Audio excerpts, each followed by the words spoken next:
Morning gang, here we are at the end of the week again on Friday the 2nd of October 2020. Good morning to you and welcome to this morning's United Kingdom talk coming from the Chapel Hill Marina with apparently now officially more viewers than Steph McGovern's show on Channel 4. Did you know that? Poor old Steph, bless her heart. Now, she was one of my favourite people on BBC Breakfast. Blonde lady. Just nice. She came across as a nice person. Anyway, I didn't even know this. Apparently she left breakfast time to go, a big money deal, to go and host her own daytime show on Channel 4, which they put up against, have I got water here? Which they put up against Loose Women, which is one of the most dire shows in the history of television presentation ever. But she's not even registered a single figure on the viewing figures. Isn't that awful? At least I've got 14, you know. Good morning to you. Hope you're well on this day. Welcome to this momentous occasion in the history of broadcasting, me. And I want to ask you, have you ever seen an angel? La la la la la la la la la la la la. Eurythmics. There must be an angel. And Robbie Williams. Angels. Well. Do you remember that lady? She was attacked by acid. Do you remember that lady? Dreadful thing to do. Because in the Daily Star this morning, this lady, Katie Piper was her name. And there's a picture of her there, presumably well after the acid attack, and she looks quite beautiful, you know. Doesn't seem to have affected her too badly. Presumably she might have had a little bit of facial work and makeup and that. She looks beautiful. Good. Katie Piper, who was the victim of a vicious acid attack by her ex-boyfriend's associate, believes she was given a hug by an angel. No, it wasn't me. It wasn't me. No, an angel came and visited her. I love this. While she was at her lowest ebb in hospital. Has it ever happened to you? Anything like that? Perhaps spiritual or ghostly experiences like that. Acid attack model believes she was given a hug by an angel. The TV host reckons God has given... Is she a TV host then? What's she on? I didn't know that. The TV host reckons God has given her a second chance at life and has signed up to present BBC One's Songs of Praise. Ba ba ba ba ba ba ba ba ba ba ba ba ba ba ba ba. Oh, I can only ever dream of playing that on the organ to introduce the programme. Perhaps we should have our own Songs of Praise here every Sunday afternoon. You know. As I finished broadcasting the Mass from Corpus Christi, it could fade to me and we could have a morning, a sort of a late morning, of hymns and religious readings. Is that a nice... Would that be an interesting thing to you, boys and girls? Hey? I could have Shania. She could come on and play her violin, possibly, and do a couple of the readings as well. I'm liking this idea very much. I think more people would watch that than watch this trash. I really do. Kate, who's 36, says she was bathed in an incredibly bright light.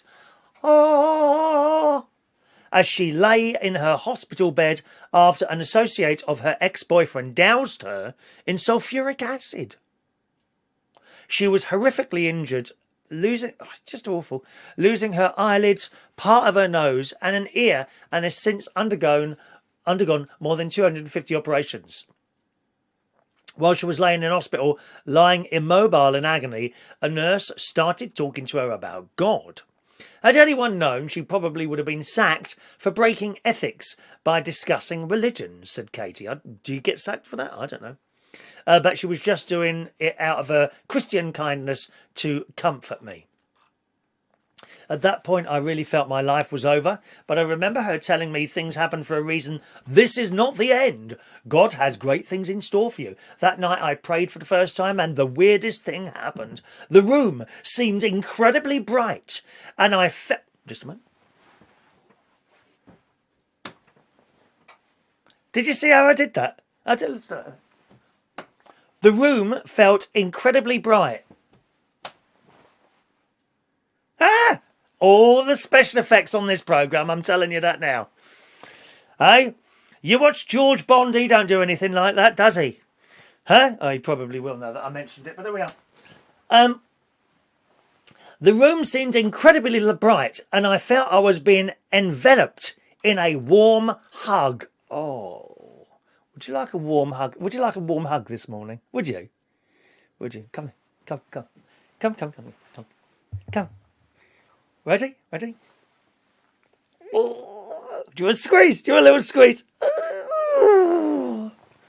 Was that nice? Was that just a little warm hug from me this morning? To make you a little bit happier in your sad, lonely, pathetic lives. There you go. All right. Don't tell Peter Wright that, because he will miss. He's not here this morning. He sends me. Do you know he sends me an email now on Sunday night, Monday morning, informing me which days he's going to be here and which days he's not. And that is absolutely serious. He now says over, here is my schedule for this week. Monday at work, Tuesday on show, Wednesday at show, Thursday at work, Friday on show, Saturday going out for the day.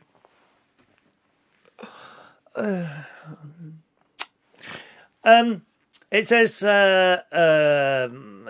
Kate has been a Christian for since her epiphany 12 years ago, before she married a carpenter, Richard, in 2015, and insisted they took marriage classes. Anyway, so she's been hugged by an angel. And I like you to think that this morning you too have now been hugged by an angel. Angels, saints, and nations sing, praise be Jesus, Christ our King, Lord of life, earth, sky and sea, King of love on Calvary. An angel has hugged you this morning, boys and girls. Perhaps I should get a little angel outfit. Do you like the sound of that? Little wings. Things like that. Oh, little angels. Ever experienced anything like that? I remember when I had my burst appendix. I was lying in this bed after great pain and suffering, and Mandy Davenport hadn't even been round. There was no pain and suffering in those days, but I had pain and suffering from my burst appendix. My God, did it hurt.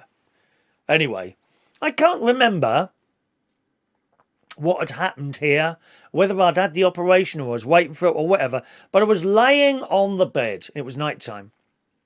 And I had my father's dressing gown with me. For some reason, I wanted my father's dressing gown. I think someone must have gone round to the house and brought it over. I can't remember anyway now. And I suddenly felt like a strange, calming, very, very calming experience. I mean, it really was. I felt warm. I felt very, very happy. And dare I say, I felt ready to go. And I absolutely mean that. I actually thought, God, oh, this is wonderful. It felt like someone was over me or holding me or something. I felt completely and utterly at peace. And it was wonderful. Really, really nice. And I think I went to sleep and woke up a bit later. But that's my experience of that. Have you got any experiences like that at all, I wonder? Let's say hello to some of you on the circuit this morning. Morning to Jason Hughes. Hello to Jeff. Jeff has sent in a picture.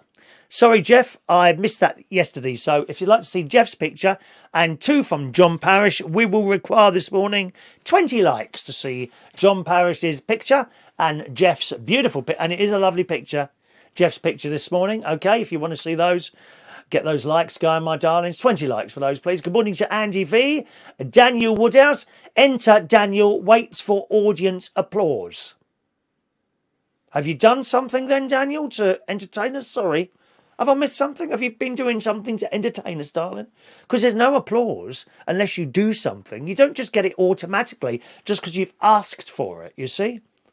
You don't get applause just because you want attention. You've got to do something for it, you know? When you walk into Tesco's, do people start clapping? Of course they don't, darling. No, you've got to do something for your applause, should you require it, my love, all right? So perhaps you'd like to think of something to entertain us all this morning. Good morning to Diane Jebb. Morning, Diane. Morning to Michael Pullman in Australia. Hello to you, my love. Fran Green, good morning. Lovely Fran. Beautiful Fran. Tony King's in the house this morning. Paul and Lou are nice and early. Good morning, Paul and Lou. Wow. Are you okay? Everything all right? Is there a doctor's appointment or something like that you've got this morning that we don't know about? Morning, Paul and Lou. Hello to you. Bum, bum, bum, bum, bum. Where are we now? Paul and Lou. John Parrish is there. Morning, John. He's at his cold box here in the Pennines. Well, it's only because you're so tight, John. You want to leave the heating on low all night. That's what I do. Leave the heating on all night long. Just very low. 18 degrees mine's on. Lovely and warm when I get up in the morning now. Lovely. You can't be sick, especially at your age, John. Especially at your age, my love.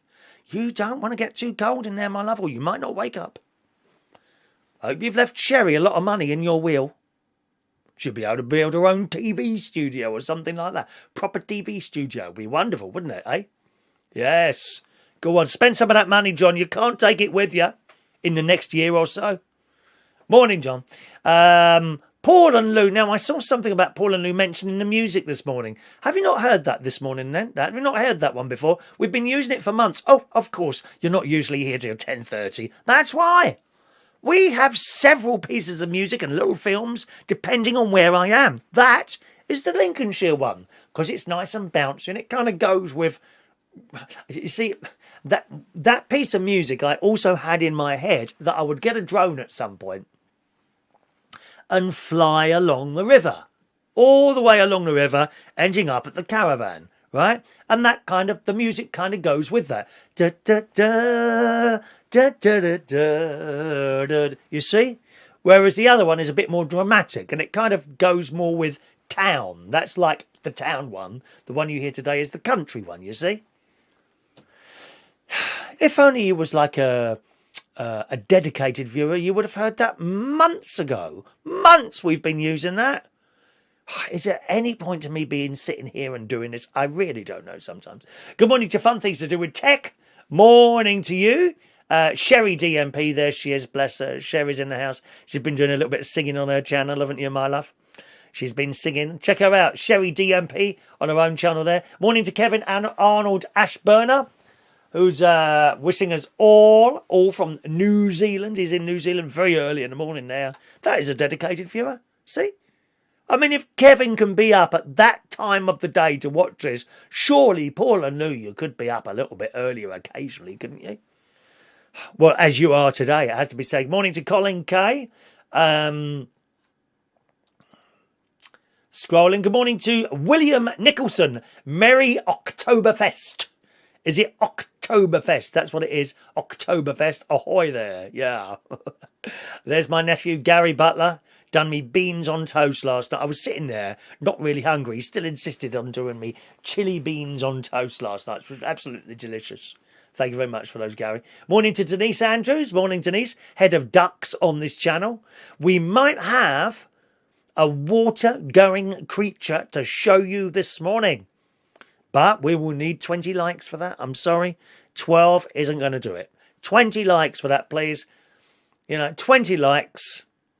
Oh, you could do like someone else's on this channel. They like it. And then at the end of the show, they unlike it. Anything that keeps you amused, my darling. You carry on. You carry on. That's it. Madness, isn't it? Let's have a look. I'm going to scroll down and do all the names here. Daniel Woodhouse, we've said hello to you. Jason, right, come on quickly now. Mandy Davenport, morning. Mick Davenport, morning. John Aitken, good morning. You've got the same haircut as me. Yes, it's all done. Look, morning to David Arnold. Morning, young David. Okay, right, let's do some stories. Good morning to Gizmo in Guildford. I'm not in Guildford at Bracknell at the moment, Gizmo. Up in Lincolnshire now. Jason, our heating don't go on until there's ice on the inside of the windows. Oh, please do me a favour. We had that. We had that when we were children. You asked my sister. There was ice on the inside. We're not dead. Look, still here. Still here. Ice. So what? So what? You want to... Honestly, you're molly-coddled in all these blankets and central heating. God's sake, man. Poor old John and Sherry are up there. They can barely move. They've almost turned to ice this morning. Almost. Sherry, get him to turn the bleeding heating on. Tight-fisted old git that is, honestly. Morning to Paul Adamson. Morning, Paul. He sent me a little video of his setup there. Thank you, Paul. He's got a setup. Oh, Paul. Yes, I've got my little thing here. Would you like to see what it's reading, Paul? Then you can advise me. There you go. I was surprised at how little all these people on here all know-alls, aren't they, Paul? Do you know what I mean? You're not one. You weren't like one of them, moaning and saying, oh, the electricity is being cut off because the amount of power you use in that little room. They haven't got a blooming clue. You go on this internet, full of experts, innit? You go on some of those, oh, they're all moaning this morning. Apparently Facebook have got a little bit more strict now about music that's played, right? So someone's gone in there again and so he's put up a karaoke thing of himself singing. Morning, Gary Ross. And he's it's been taken off. Taken off with a little message. Your thing has been muted for 14 seconds at this point because I think he was singing a song by Queen, you know. Bum bum bum bum bum bum bum bum bum bum bum bum bum bum bum bum bum bum. I wanna break free. Possibly that one or one of the other many excellent Queen songs, boys and girls. Anyway, so it's been taken down. And then someone's put up there, oh, if you put this song is for entertainment purposes only, I do not hold the rights to this. That is a complete myth. Okay? It makes no difference at all. Why do you think you can put someone else's piece of music on there and then just say, oh, I don't own the rights to this? That's like going into Tesco's, going over to the apple pies, taking a bite out of the one of them, putting it on the shelves and say, oh, I'm not buying this whole apple pie. This doesn't belong to me, but I'm having a small piece of it anyway. That's just, you're doing the same thing. It's still exactly the same. You're not allowed to use other people's music unless you've got some sort of agreement and upload it to websites. Not even 10 seconds, not 5 seconds, no. That's how it is. All that misnomer, and you see them all on Facebook, they've copied and pasted this little thing that they've seen someone else post without actually checking it themselves, you know. Just how it is, isn't it? Anyway, Paul, sorry to... David Arnold had a coal fire. Dear me. Was it your fault we all the lights kept going out in the 1970s? You nicked all the coal, didn't you, David? Right, hang on, Paul. Let's get a picture of this. I was absolutely gobsmacked with how much... Just a minute now, just a minute. There we are. There we get that there. There you go, Paul. Right, so I've got everything on in here now, okay? There's two second-hand computers. There's a small amplifier. There's a mixer. Is that it? And that's it. Look, I'm surprised, Paul. 203 watts, which goes up a bit. Goes up to about 240. It now says 199. 260. So it doesn't go up any more. The most I saw it was 260. It's going up and down a bit. 251. 211, 203, 204, 207, 2021. So it goes up and down a bit. Goes up and down a bit. So shall we say 200? It's drawing about 250 watts. I was surprised at how little these computers are drawing. That's assuming, of course, the meter is accurate. Sorry, gang, I'm getting a little bit technical here with Paul because he was helping me. We're talking about getting a uninterrupted power supply, but there we are. So it's about 250 watts. So what we want is a device that will keep 250 watts going for, shall we say, 40 minutes, maybe an hour. So what do I need? Paul will be advising me on that one. Thank you very much for that, Paul. I shall wait for your information to come through immediately. All right. That being said, it hasn't gone out at all, as Jeff will tell you. It hasn't gone out at all since I've been back here. Fingers crossed, touch wood. I heard from one of my dear neighbours that they, the bloke who looks after the electrics on the site, apparently they got someone, I don't know if this is true or not, they got someone in last week. Towards the end, or was it? No, sorry, I beg your pardon. They got someone in earlier this week, and it's been fixed, but I don't know what the fault was. All right, so there we are, my darling. Okay, righty ho. What else have we got here? After the show yesterday, I made my arrabetta sauce. Yes, very, very spicy. All in the slow cooker. Oh, I've got a picture for you here. I meant to upload this one, but never mind. I'll show it to you. Now, I had 2 tins of peeled plum tomatoes. I mentioned this yesterday. Do you remember? I had 2 tins of peeled plum tomatoes. So I've used those, and I emptied them into the sort of slow cooker thing. Right? And I thought I'll just cut them up with a knife while they're sitting in there. And I emptied. This is 1 tin. Is that 1 tin? I think that's both tins here. I mean, look. I mean, they just look awful, don't they? There's nothing worse than opening a can of peeled plum tomatoes. There they are. I felt guilty chopping them up. Oh no, they're horrible, aren't they? Anyway, so I put those in there, chop those up, onions, peppers, oregano, thyme, a whole jar of easy chili, a whole jar of easy garlic. These are the little square jars that you get from Lidl, only about £1. So much easier than chopping them up in it, you know. Just chuck those in there. What else was it? I can't remember what else was in there, actually. That might be it, actually. Was that it? I think that might have been it. And turn the slow cooker on. Really lovely. Really lovely. What's the amps, John says? 1 amp. It's about 1 amp. Well, just over 1 amp, it says on the thing. 1 minute, I'll tell you.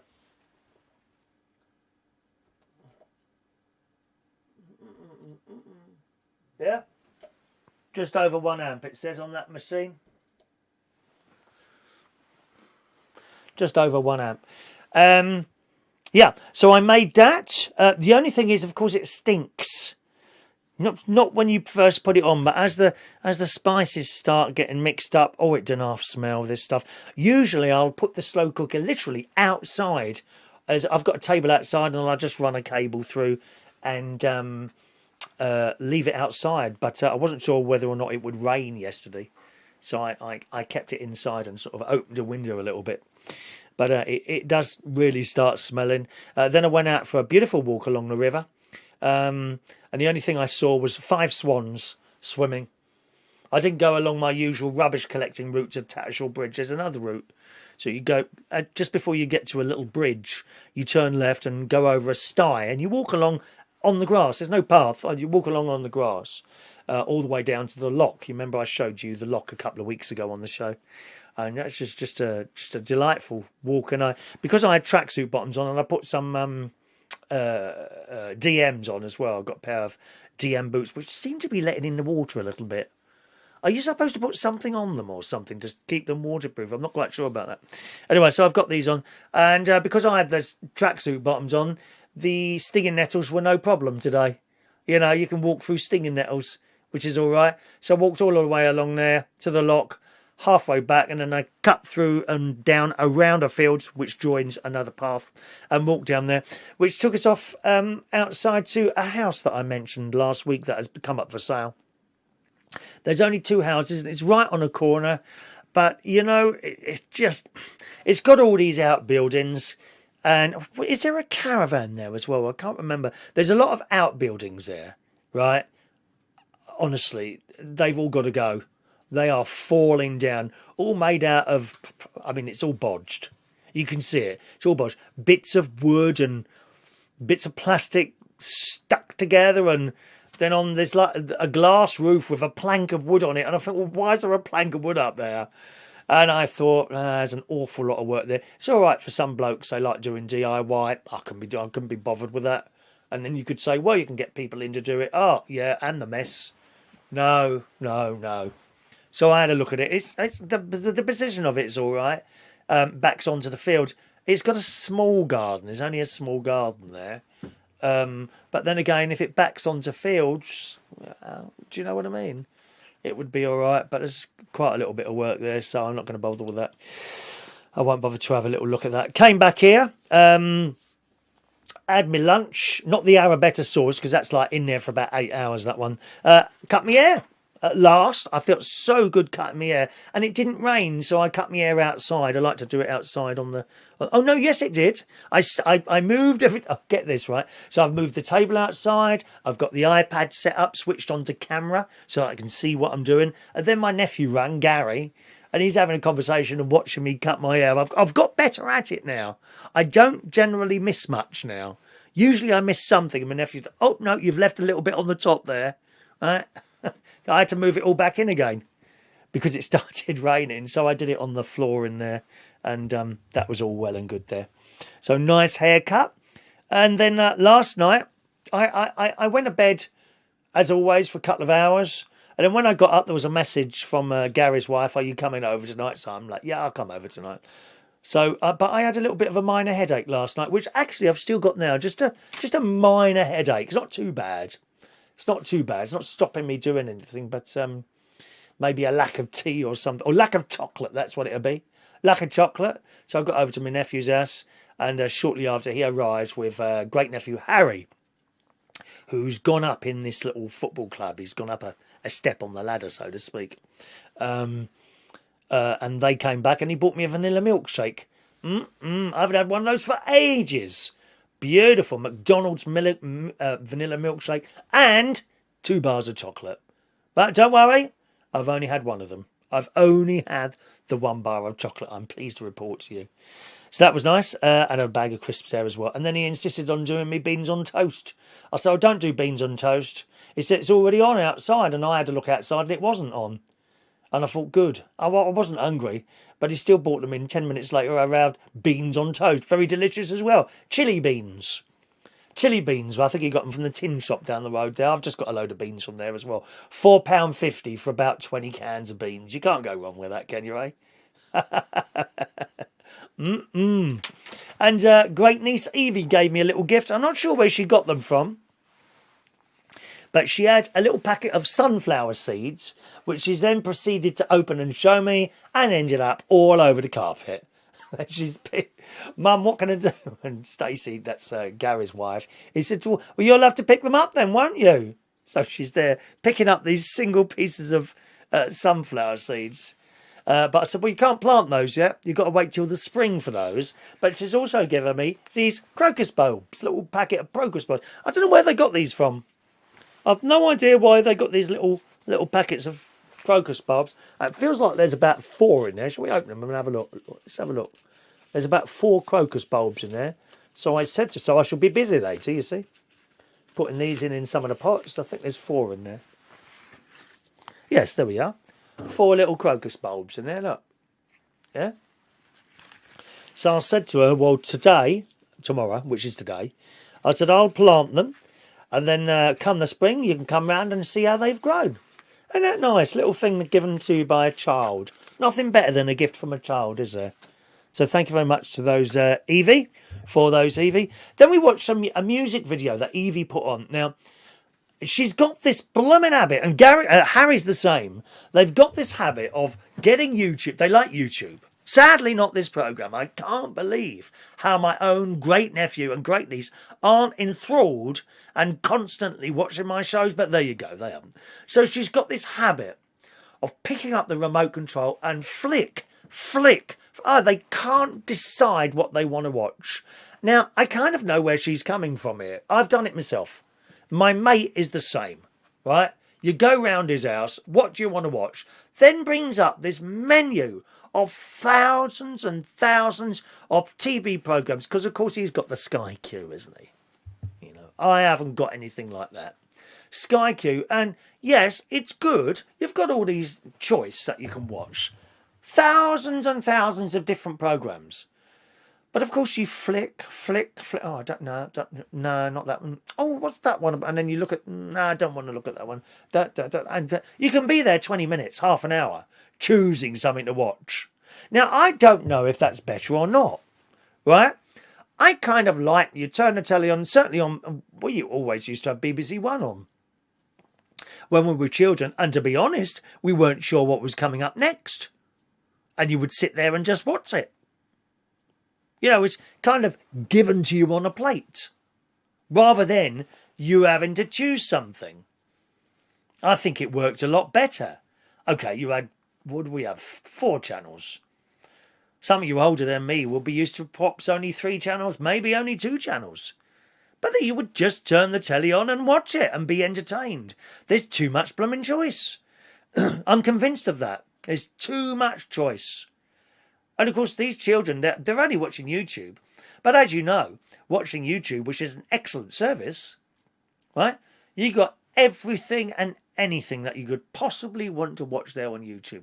You can watch model railways going on, someone doing someone's makeup, someone doing cooking, someone showing you around old dilapidated houses, someone cutting grass, and idiots like me sitting in rooms on their own talking to themselves. It's all there. But you can't choose what you want to watch. Flick. And she's, oh, it's so annoying. And Harry as well, he's the same. Harry's thing on YouTube is that he won't actually watch a whole YouTube video. He gets about halfway through and then starts looking for something else again. And it suddenly goes, what? Why has it gone off? Oh, I'm fed up with that now. They watch half the video. I mean, I don't know how much of these shows I watch. I'll be lucky to get to about 3 minutes, I think. But that's, you know, it's just how it is. That's just how they are. Anyway, she brought up this video, and I think we almost watched the whole of the video. And it was Maroon. Apparently, she said it was Maroon 5. Now, I should know Maroon 5. I know the music, you know. This love can't take any more. Ba, ba, ba. That one, right? So she said it was Maroon 5. It was a good-looking bloke singing. And there's all these girls coming up and doing sort of a little bit of a dance there. And I'm like, oh, the dancers are good. Oh, no, Uncle Chris. They're all famous people. And I didn't have a clue. I think there was one I knew. Which one did I know? Oh, that Ellen DeGenerator, or whatever her name is. Ellen DeGenerator? She's got her own chat show in America. She's been upsetting loads of people. Apparently she's really horrible. I don't know if that's true or not. But nevertheless, I recognised her. She was the only one. I didn't know who these other people were. And I said, oh, that's J-Lo. And I'm looking, that don't look like J-Lo. I thought J-Lo had a big arse. And she was not black, but a darker skin. Or she looked white to me on the telly. Isn't Jennifer Lopez sort of a bit lighter than mixed race? Isn't she? Oh, apparently she was on there. And various other modern stars. I didn't recognise any of them. All these women coming on. Were there any fellas as well? I think it was all women. I can't remember now. The fella, of course, was the bloke from Maroon 5. Who apparently he was Maroon 5. I'm just telling you what she said. I don't know any of them. Do you know many of these modern stars? I don't. Didn't know any of them. That's how interesting they are. You know. I mean, bring on Naga Monchetti. Where was Naga? She wasn't there. Why hasn't the bloke from Maroon 5 got Naga on there to a little bit of a dance for him? I'm sure she can do it. She was on the telly this morning, stony-faced, interviewing one of the delightful members of Parliament, who was avoiding the questions as usual. Who cares? Who cares? Anyway, so that was the music video. That I had no idea who these people were. Absolutely no idea at all. So that was that. I came back here to the caravan about 10:30. I got back, and honestly, it stank in here. Fortunately, I'd kept the living room door closed, but the doors, you know, they kind of got gaps around them, and the smell has come through.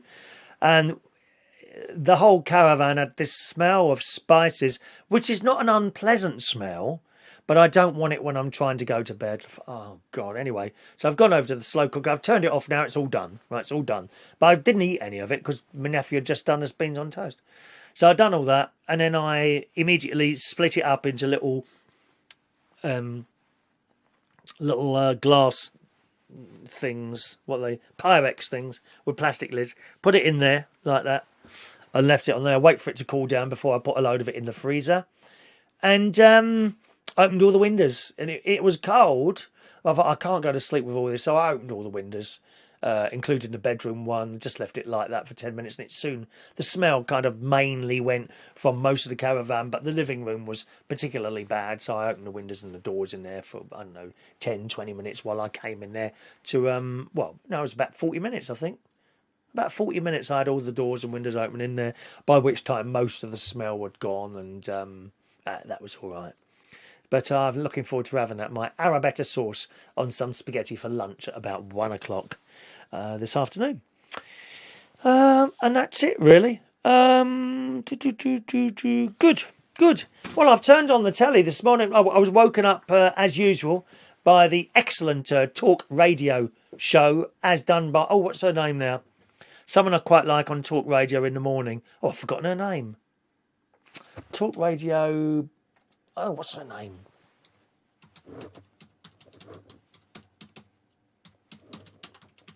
It's a lady. She's good. Julia Hartley-Brewer. She's on talk radio every morning. I like her very much. And that burst into life at 7:10, as usual. They're talking about Donald Trump. He's got the COVID-19 now, hasn't he? Him and his missus. Melissa? What's her name? Melissa Trump? Melanie Trump? Can't remember. Anyway, Donald's got the virus, hasn't he? Surprise, surprise. The man who won't wear a mask and keeps shaking everyone's hands. What a fool. What an absolute fool. Now, he's got it. Now, as you know, most people will get simply a sore throat, bit of a runny nose. Some people a little bit worse than that. No doubt some people will be delirious, as I was the last time I got flu about 3 years ago. It was awful. And I'd had the injection. Didn't work. Oh, it was awful. Days I was out. Knocked me out for days. Some of you were probably here around that time. I know Shania was. And I kind of disappeared suddenly from doing shows. And that's what it was. I had the most awful flu. And some people will get that with the COVID-19. Unfortunately, some people also will go even further and die. You know, and as you know, there are certain different people where they are age-wise and weight-wise. Now, I'm a little bit overweight. I know that as well, you know, and I'm very unhappy about that. But for some reason, I don't seem to be able to do anything about that at the moment. It's just how it is. Usually I'll jump on the bandwagon at some point and then it'll start coming down again. But it's basically people who are over 60, it would seem, underlying health conditions, and people who are overweight. Now, look at Donald. I'm not being funny. Isn't he 70-something? And he's really overweight. He's really overweight, isn't he? So I don't wish that bad on anyone, really, but we'll have to see what happens there. So old Donald's got it now as well, hasn't he? I don't know. A so-called leader of the free world, isn't he? No doubt some people who don't like him, I mean, I think he's all right in some ways and not all right in other ways, but nevertheless, I don't wish that on anyone. No doubt the people who really hate him will be on the Twitter now. Ha, ha, ha, Donald Trump's got COVID. You know, those sort of people. Dreadful people. The same sort of people that were dancing in the street when Margaret Thatcher died. Do you remember that?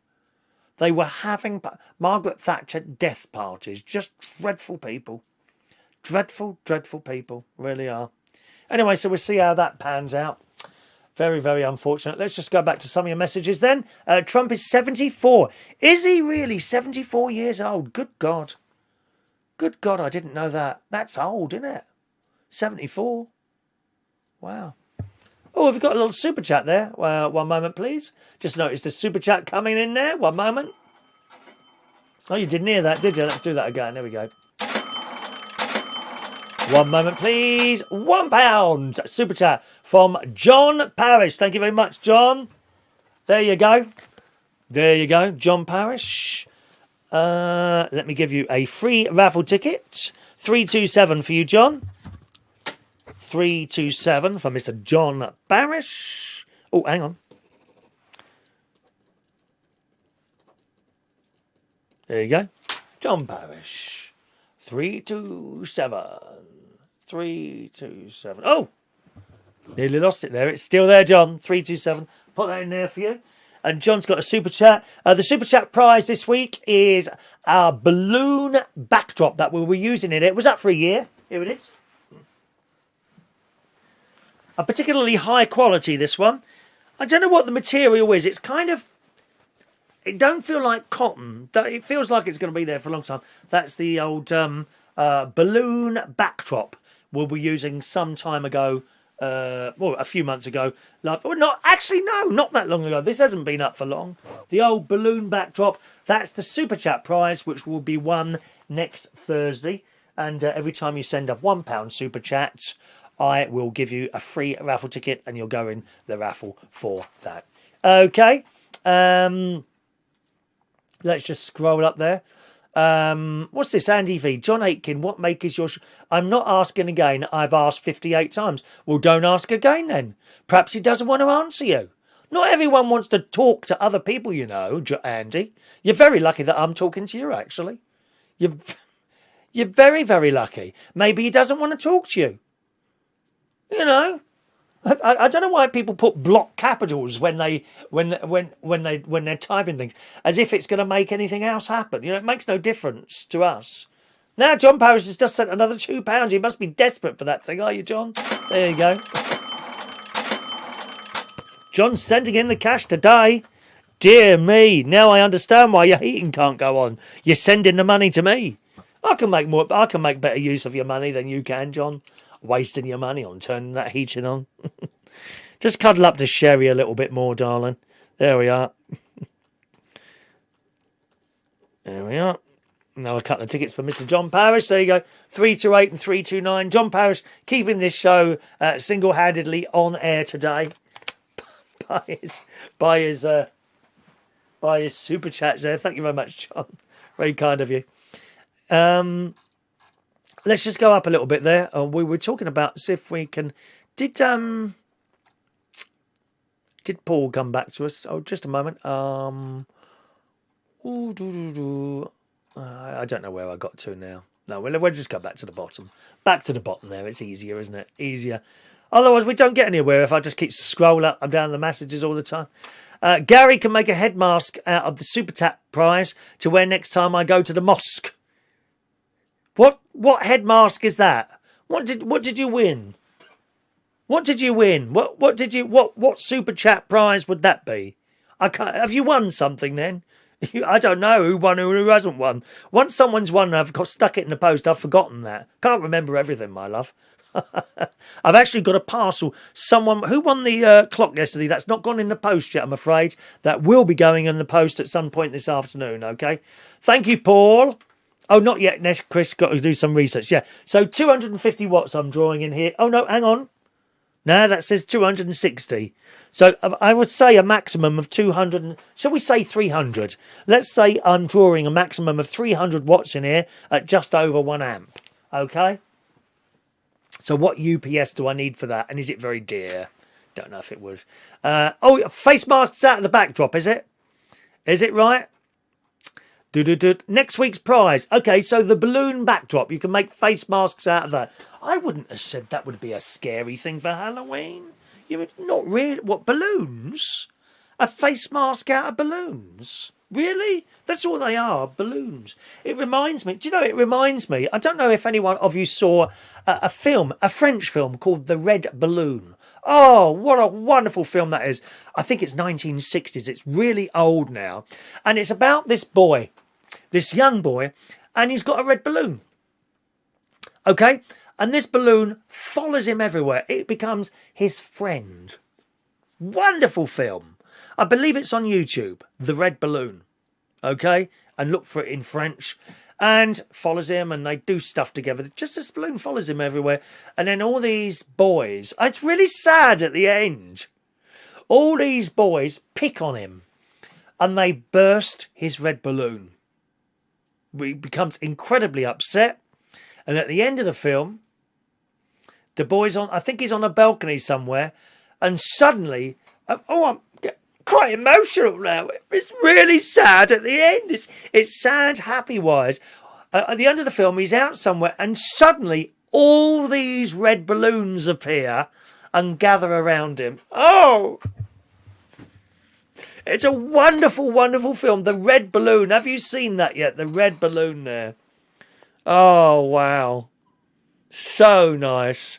So nice. It really is. There you are. Fun things to do with tech. Has sent something there. 600 watts. So 600 watts is twice 300 watts. Would that keep it going for 2 hours? I don't know anything. Morning to George Bond. Did you hear my thing on BBC Lincolnshire yesterday? Yeah, I was on there. Good morning to the Auction Channel. Oh, that's a new one. Good morning to the Auction Channel. Joining us this morning. I'm just going to scroll up quickly, see if I can find anything of interest there. Nice and quickly. Gary Ross had a black and white telly in the bedroom. Had to turn a wheel to tune each channel in all the time. That's right, you did. Yeah. And it was easy to work though, wasn't it, Gary? You turn the telly on, just like a radio, and turn the wheel. Well, watch that now. You tried to set up a modern a Toshiba telly. Oh, my Lord. I got a Toshiba one here. It was cheap. It was a cheap one. I wish I wouldn't buy another Toshiba. Very difficult to set up.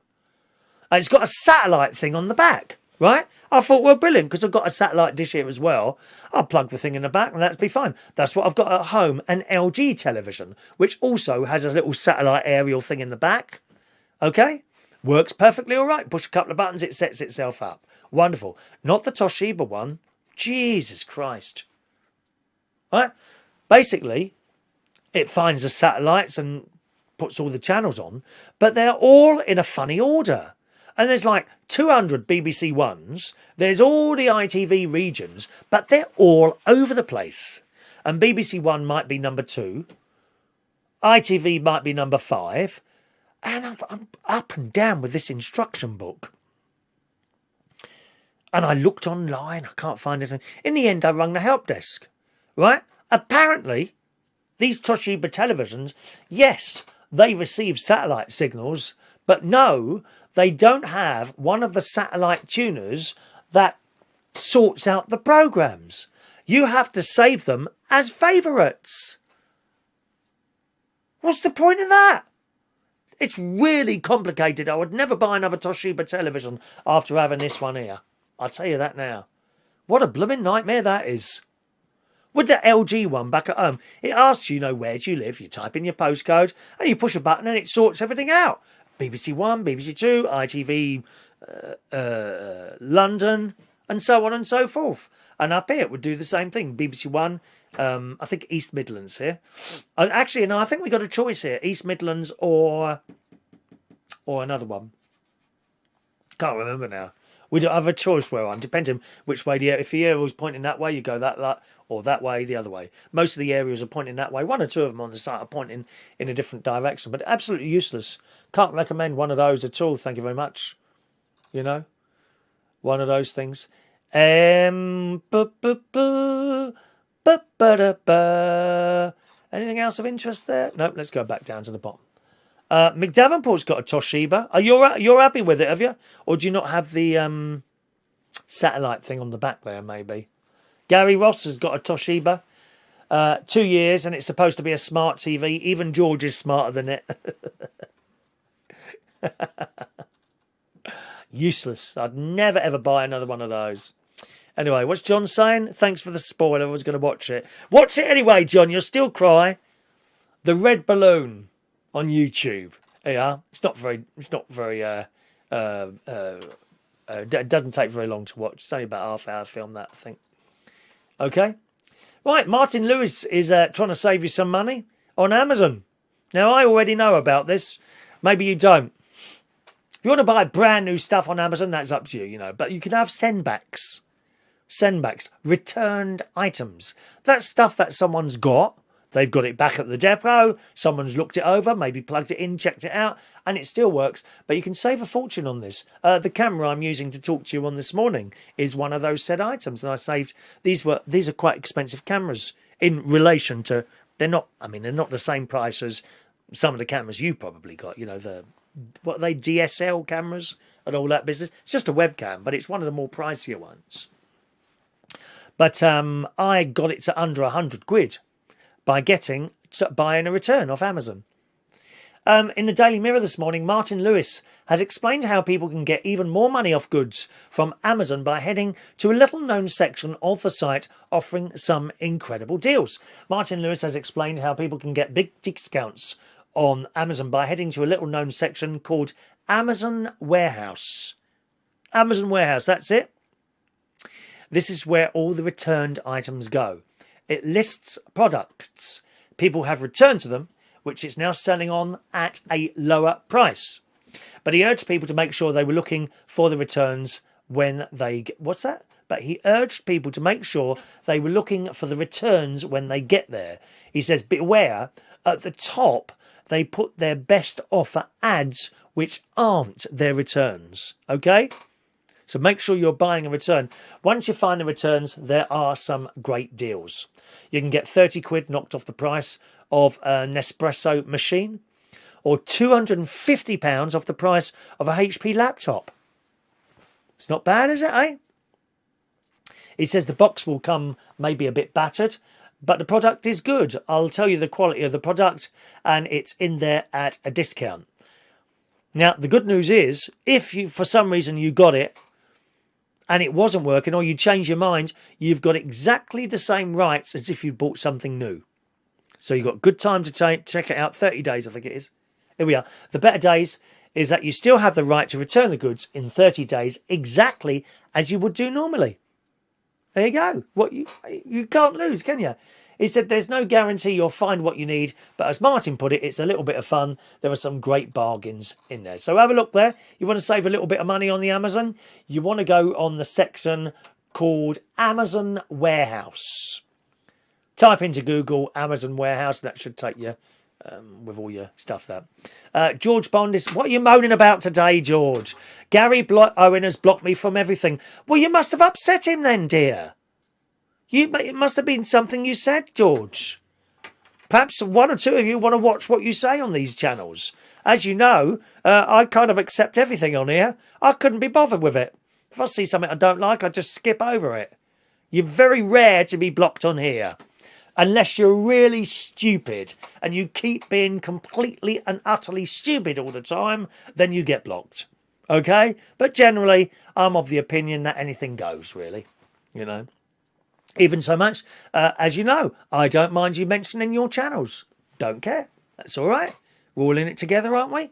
If you've got a little channel and you want it mentioned, get on there and mention it. You already know. You know, if you've got something that you're doing a little bit later on one of your channels, perhaps George or even Sherry, send us an email, tell me what you're doing, and I'll mention it. No problem with that at all. You know, all in it together. Other channels don't like you doing that. They don't want you to mention their channel on your channel on their channel, which is fair enough. You know, it's what they do. But personally speaking, I like to open the doors, and that's it. Open the doors like a big floodgate now of things coming in now. There we go. All right. So if you've got something you want mentioned, just put it on there. But if you're really stupid and you go on and on and on, you'll get a block. Maybe not even from me, from one of our many moderators, which we have hardly any of them. That's why there's no moderators here. Okay? Moderators, they would start rowing with each other and start blocking each other. And then if I take one side, oh, you took their side. So I can't be bothered with the BS. I can't be bothered with the bull. That's why there's no moderators here. You know. Where's the moderators? Why? Because you're upset? Just because you're upset? Got to do something to upset everyone to be moderated. Especially me. Let's have a look here. Making your mind up. Who's Gary Cohen? Who the hell? Who are we talking about now? Gary Cohen. I don't know who that is. Morning to Heidi Young. Good morning, lovely Heidi. Good news, Heidi. Electricity has remained on now for... When did I get here? Thursday morning, Friday morning. What is it now? Friday morning. Thursday. About 48. About 38 hours now. Full electricity. Full electricity. That's what we have here. Okay. Scrolling up there. Gary Ross is on Santa's naughty list. I'm getting an empty box this year for my empty head. Are you? Are you not getting any presents this year? Oh, look, my chair's working again. Thank God for that. It wasn't leaning back yesterday. Sometimes it works. Oh, it's lovely, that is. I feel I could go into a more relaxed mode now, you know. Just talking like this. Right, what else have we got here this morning? Let me have a quick look. Okay, nothing of interest there. Coronavirus. Now, the self-service coronavirus tests. I haven't had one. I did have what you could class as a coronavirus test. That time I had the flu. I mentioned it earlier, about 3 years ago. Oh, how are we doing on likes, by the way? 19 likes. Come on, we only want one more like and I'll show you some pictures that delightful members of our cast of millions have sent in today. Okay. Now, I did have an idea of something last night. Oh, I know I should have written that down. What was it now? Oh, yes. Yeah. If you've got a news story, and I know one or two you do this anyway. If you've got a news story, just one, please don't start sending in or pages and pages of because it's just getting ignored. If you've got a news story that you think we might find of interest, send it in. Send it into that email address there, and I'll have a look at it, and I'll decide whether or not we could perhaps bring it up. Don't be offended if it doesn't get used. I don't really want anything too serious. Don't start sending me in stuff about Al-Qaeda or endless coronavirus statistics or religious extremism, whether it's Al-Qaeda, that's religious extremism, isn't it? Or IRA or anything. I'm not interested. I'm not interested in all that stuff. We do light-hearted here generally, okay? So if you've got something funny that you want to send in, perhaps a light-hearted story, then shove it over on the email and perhaps it'll give you something. I know some of you look for something to do during the daytimes. If you see a story in the newspaper or something like that, email it over and I'll have a look at it and perhaps we'll include that in the show. And you know, it'll be something like, and Gary Ross has sent in this story today and I'll read it and perhaps we'll include that in the show. Give you something to do, won't it? Get a few more people involved. You're already sending in your lovely pictures. Why not send in some stories as well? Okay? And all you got to do is send a link to a newspaper story, a direct link. Send it on that email address there. And I'll be happy to have a look at that, like certainly when I'm setting up the night before, and perhaps we can include one or two. But as I say, you know, if you send something in and it don't get included, don't be offended by that. It's just me sitting here thinking, that doesn't quite fit in today, you know. All right, but if you want to. Now, I've been concerned about this do-it-yourself coronavirus swab test. When I had that flu that time, I took myself into my specialist's hospital because I could be affected big time by a chest infection.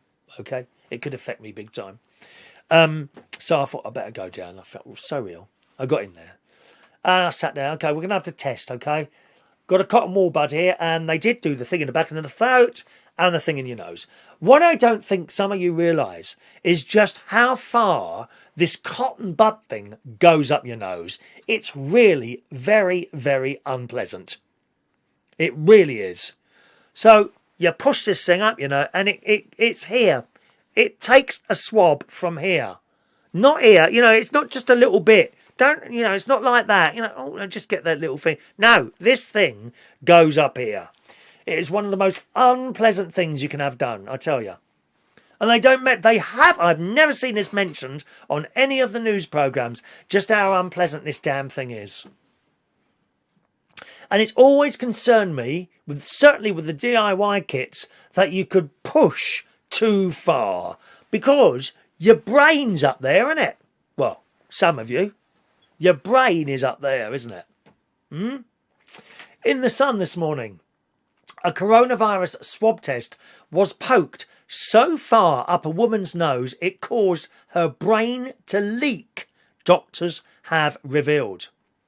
Now, it could be argued that whoever does this, you will feel like they've gone too far. And that's the difficulty.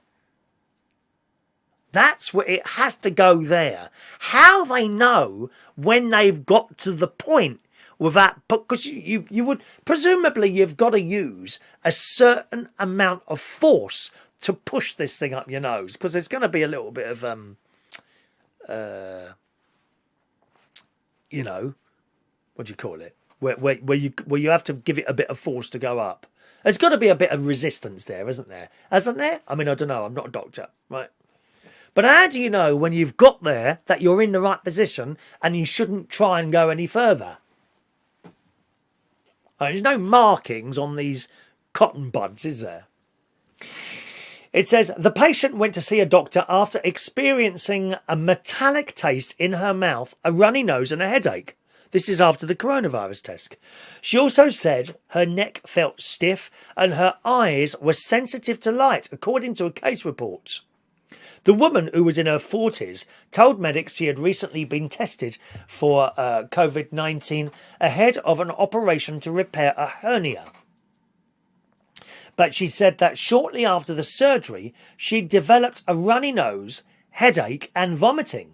During an examination, medics at the University of Iowa hospitals in the States discovered she had a mass in the middle of the right nasal cavity.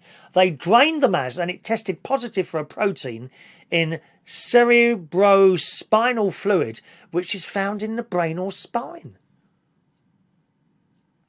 Scans revealed the woman had a 1.8 centimetre encephalocele. Oh, God. I mean, why do they put these words in here? We don't know what they mean. Which is a type of protrusion from the brain which was extending now into the nasal cavity. They were compared with images she had from a CT scan in 2017, which revealed that it had been there since that time but wasn't diagnosed. So it was something extra. Perhaps she had that you don't have. This thing had gone up and damaged it. The doctors who treated her say they believe it's the first report of something like that, like damage from one of these cotton wool bud type things. But that has always worried. Oh, and then they go, do you know, they just fill up the pages. Then they go about the symptoms for COVID-19. Virtually every story, don't they? Here it is. Samples are taken used as a swab from deep inside the nose and the throat before being sent off to a lab for testing. You see, the one they do in the back of your throat, that'll make you cough anyway. As it hits the spot, so to speak, you know. But the one up your nose is particularly unpleasant. It's always worried me that thing were there.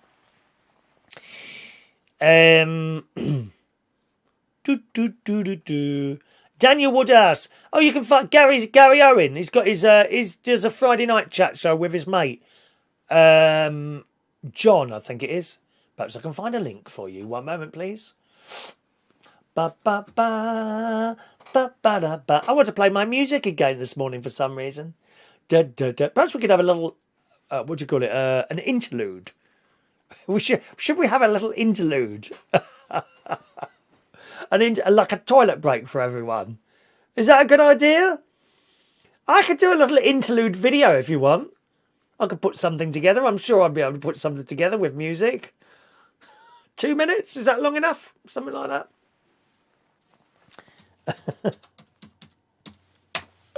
There we are. Let's see if we can find this now. No, that's not him. Oh, blimey, where is he now?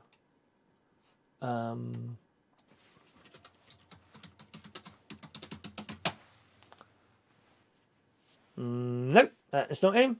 Oh, there's lots of them, Gary Owens. Give him a watch tonight. No, do you know, I can't find him. Should be on my subscription, shouldn't he? How do I find those? Oh, show more. There we are. Ba ba ba. Perhaps he's blocked me as well. Have you, Gary? It's Gary's British Talk Show, isn't it? Hang on. Gary's. Oh, there it is. One moment. There's that. It's now called the Gary and John Show. Here we go. I'll give you the link. And you can join it. Now, don't upset him, because he'll just block you. He don't put up with the ball that I put up with on here. He'll just get rid of you straight away. So behave yourself. Here you go. All right, you can have a look there. Oh, my nose is itching again, dear. Perhaps I should just get one of those things to shove up there and clean it out a bit. I don't know. You're not supposed to do that, are you? Michael Parman's been searching. I think I've been removed as well.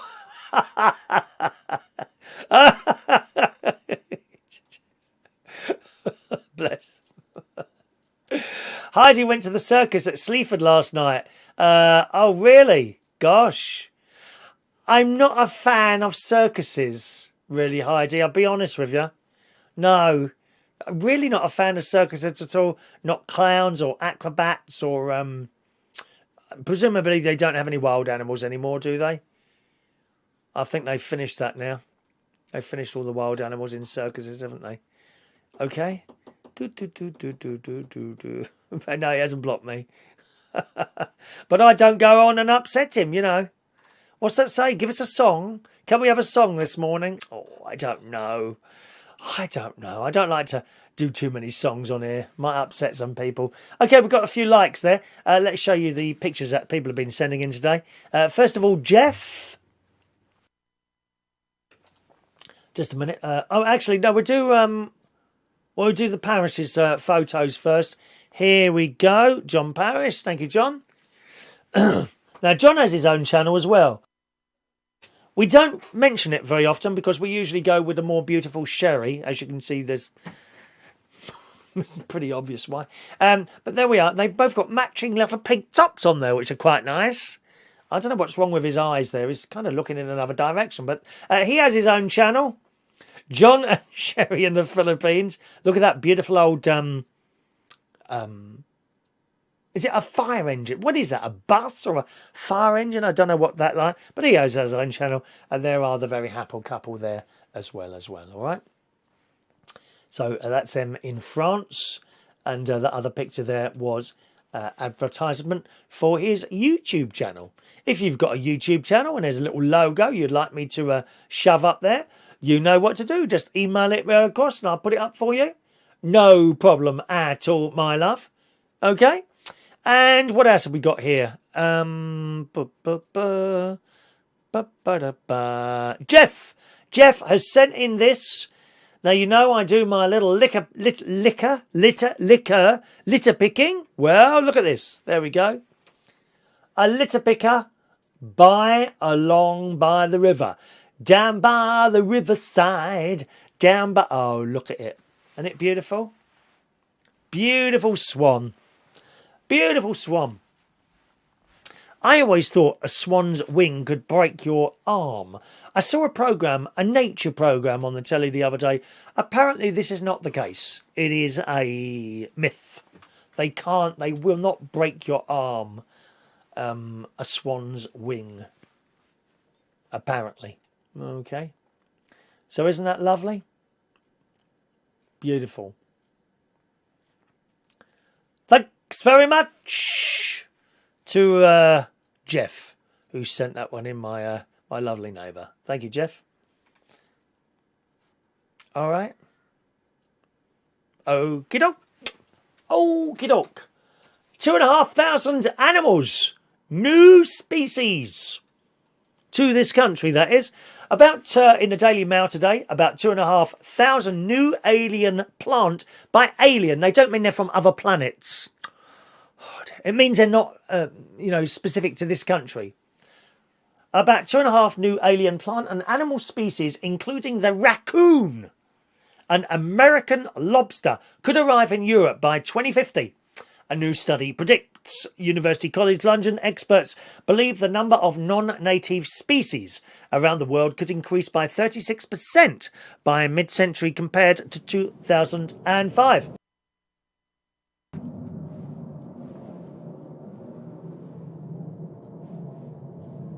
That don't sound like a jet. Does that sound like a jet to you? Either that was a little bit further away than it normally. Did you hear that? I thought it was my stomach rumbling. In a study published in the journal Global Change Biology, the team said the rise will be particularly seen in insects. Oh, no, we don't want too many insects over here. Thank you very much. arthropods and birds. In Europe, where the rate of invasion is predicted to be the highest, new arrivals will increase for all plant and animal groups except mammals. Except mammals. Oh, raccoons. Are they cute things, raccoons? Can you stroke them? Anyone know? Do they have those in Australia? I don't think they do they? Raccoons. Are they cute and touchable and strokeable and pet friendly like? Are they like cats or not? They look very cute, don't they? The team behind this new study says the raccoon is a particular risk for the UK. If it arrived, it would be a predator to a range of British animal species. I thought they ate fruits and things. Obviously not. The researchers say imposing stricter biosecurity regulations and limits on international trade could help reduce the number of invasive species. Would you like to see a picture of a raccoon? Would you like to see that? You would, wouldn't you? One moment, please. Chris Reardon wants to sneeze. One moment, please. Oh, dear. Raccoon. Oh, we need one as a pet. Oh, look. Do you want a raccoon? Oh. Fran, do you want one of these? Look at his little eyes. Let's have a close-up of his cutie little face. Oh, look. That just screams at me, please cuddle me, doesn't it you? Yeah. And then they got lobsters. Now, I'm not a fan of lobsters. I think they're a bit scary. People eat them, don't they? Oh. I find lobsters a bit scary. There we are. Not a fan of lobsters. Honestly, people sit there and, eating these things and picking off the shell. Oh, no. It says that the most recent comprehensive global catalogue of non-native species took place in 2005, when more than 35,000 things such as plants, insects and animals were recorded. So we might get some new things over here. Is there something that you might like to come over here, perhaps? How about a couple of pandas? Eh? A couple of pandas walking around Richmond Park. Huh? Or the raccoons. You could have them walking up and down here along the with them. Be quite nice, wouldn't it? You like something like that? Beautiful little creatures. Thank you, Rachel, blessing me. What do you fancy, Rachel, walking around your house late at night? How about a couple of those beautiful black bears? A polar bear. A polar bear. No, you'd have to have a polar bear and a black bear. No, because of diversity. That's what the BBC say. That's what the BBC... It's not come from me. If you have a polar bear, you have to have a black bear as well. Because of diversity on the BBC. That's why. Are they both as dangerous as each other? The black ones, the black bears and the polar bears? I would assume they're both exactly the same, aren't they? Both just as dangerous. Bears. Wouldn't you like to be cuddled by a lovely bear? Oh, yes. But they can't. They eat you, unfortunately. You would be eaten. Perhaps that's quite a nice way to go, to be hugged by a bear and then eaten. Is that a nice thing? Oh, dear. Have you heard the new Melanie C song, Like Everybody's Free? What's that got to do with anything we're talking about this morning, John? Can I just ask that question? Here we are talking about bears and viruses and things, and then you say, have you heard the new Melanie C song? What's that got to do with anything we're talking about today, John? Are you paying any attention to the show today? Have you answered the man about what razor you use? Have you answered him yet, lovey? Morning to Tracy Davidson joining us. Morning, Tracy. Hello to you, darling. Heidi, as you're there, I did have a little walk around the house. I decided that wasn't for me, that one. No. Far too much work involved there. Moving all that blooming old rubbish, and all those outhouses have got to come down. I don't know who put those up. Dreadful state of affairs. Red pandas are cute. I didn't know you could get red pandas. Is that right? Red pandas. I like the sound of that. Rachel wants Nigel from the Lincolnshire Wildlife Park. He has a mountain puma. A mountain puma. Is that what he is? A mountain puma, or he's a mountain puma? Yes, that's what I want. A nice big cat, a tiger, or something like that. So that those stupid barking Alsatians and pit bull terriers that attack everyone, they won't come near you if you're walking around with a beautiful tiger, will they? Come on, kitty. Come on. This dog. First of all, it won't see it, will it? It'll be these two dogs. Alsatians don't like me. I don't know why that is. They start barking. Not all of them. Certainly there's a couple of them down in Bracknell. I had an Alsatian literally run across a football field to get to me once. They hate me. So these things become running up. And then you go, here, kitty, kitty. Round the corner comes your tiger. Run back to mummy. That's it, Alsatians. Bye-bye. I'd love a pet tiger. Beautiful. Hello to Phil Speedway. Phil Speedway 1, is it? Good morning to you. First time watching today. I hope you're not too disappointed. It's nothing like Martin's show, I'm afraid. Oh, it's Peels time. Time for my Peels. I'm afraid I'm not intelligent enough to do DIY videos. I'll just sit here and talk rubbish for an hour. So welcome along, Phil. Fran doesn't want a raccoon. They're skittish and got claws as well. Yeah, Heidi, a friend had a pet raccoon called Milo. Milo the raccoon. That's a good name for a raccoon, isn't it?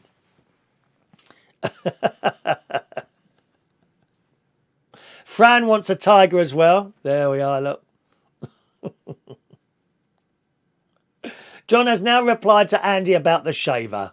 And you've sent me a picture of it. What, on the email? There's no email from you, I'm afraid, John. No email there, my darling. All right. What else have we got? Alex Belfield. Now, I know that name. Has the chat box on, but he ignores it 100%. Well, you can understand why some chats are ignored, because they're stupid. Stupid comments.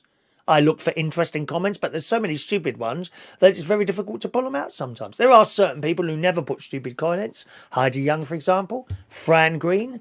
Rachel. Never ever see a stupid comment from them, do they? Eh? No. Could you send it on an email, please, John, if you don't mind, darling? I don't use MSN Messenger anymore. Not MSN or what's it called? Facebook Messenger. I don't use it. Honestly, I don't use it anymore. Just, it's the most annoying thing. Beep, beep, beep. Please, anything to do with the show, send it on the email there. chris@unitedkingdomtalk.co.uk. Thank you, John. Love you loads. Mwah. Buh, buh. Pumas meow like cats. Meow. Meow. Meow. That's why.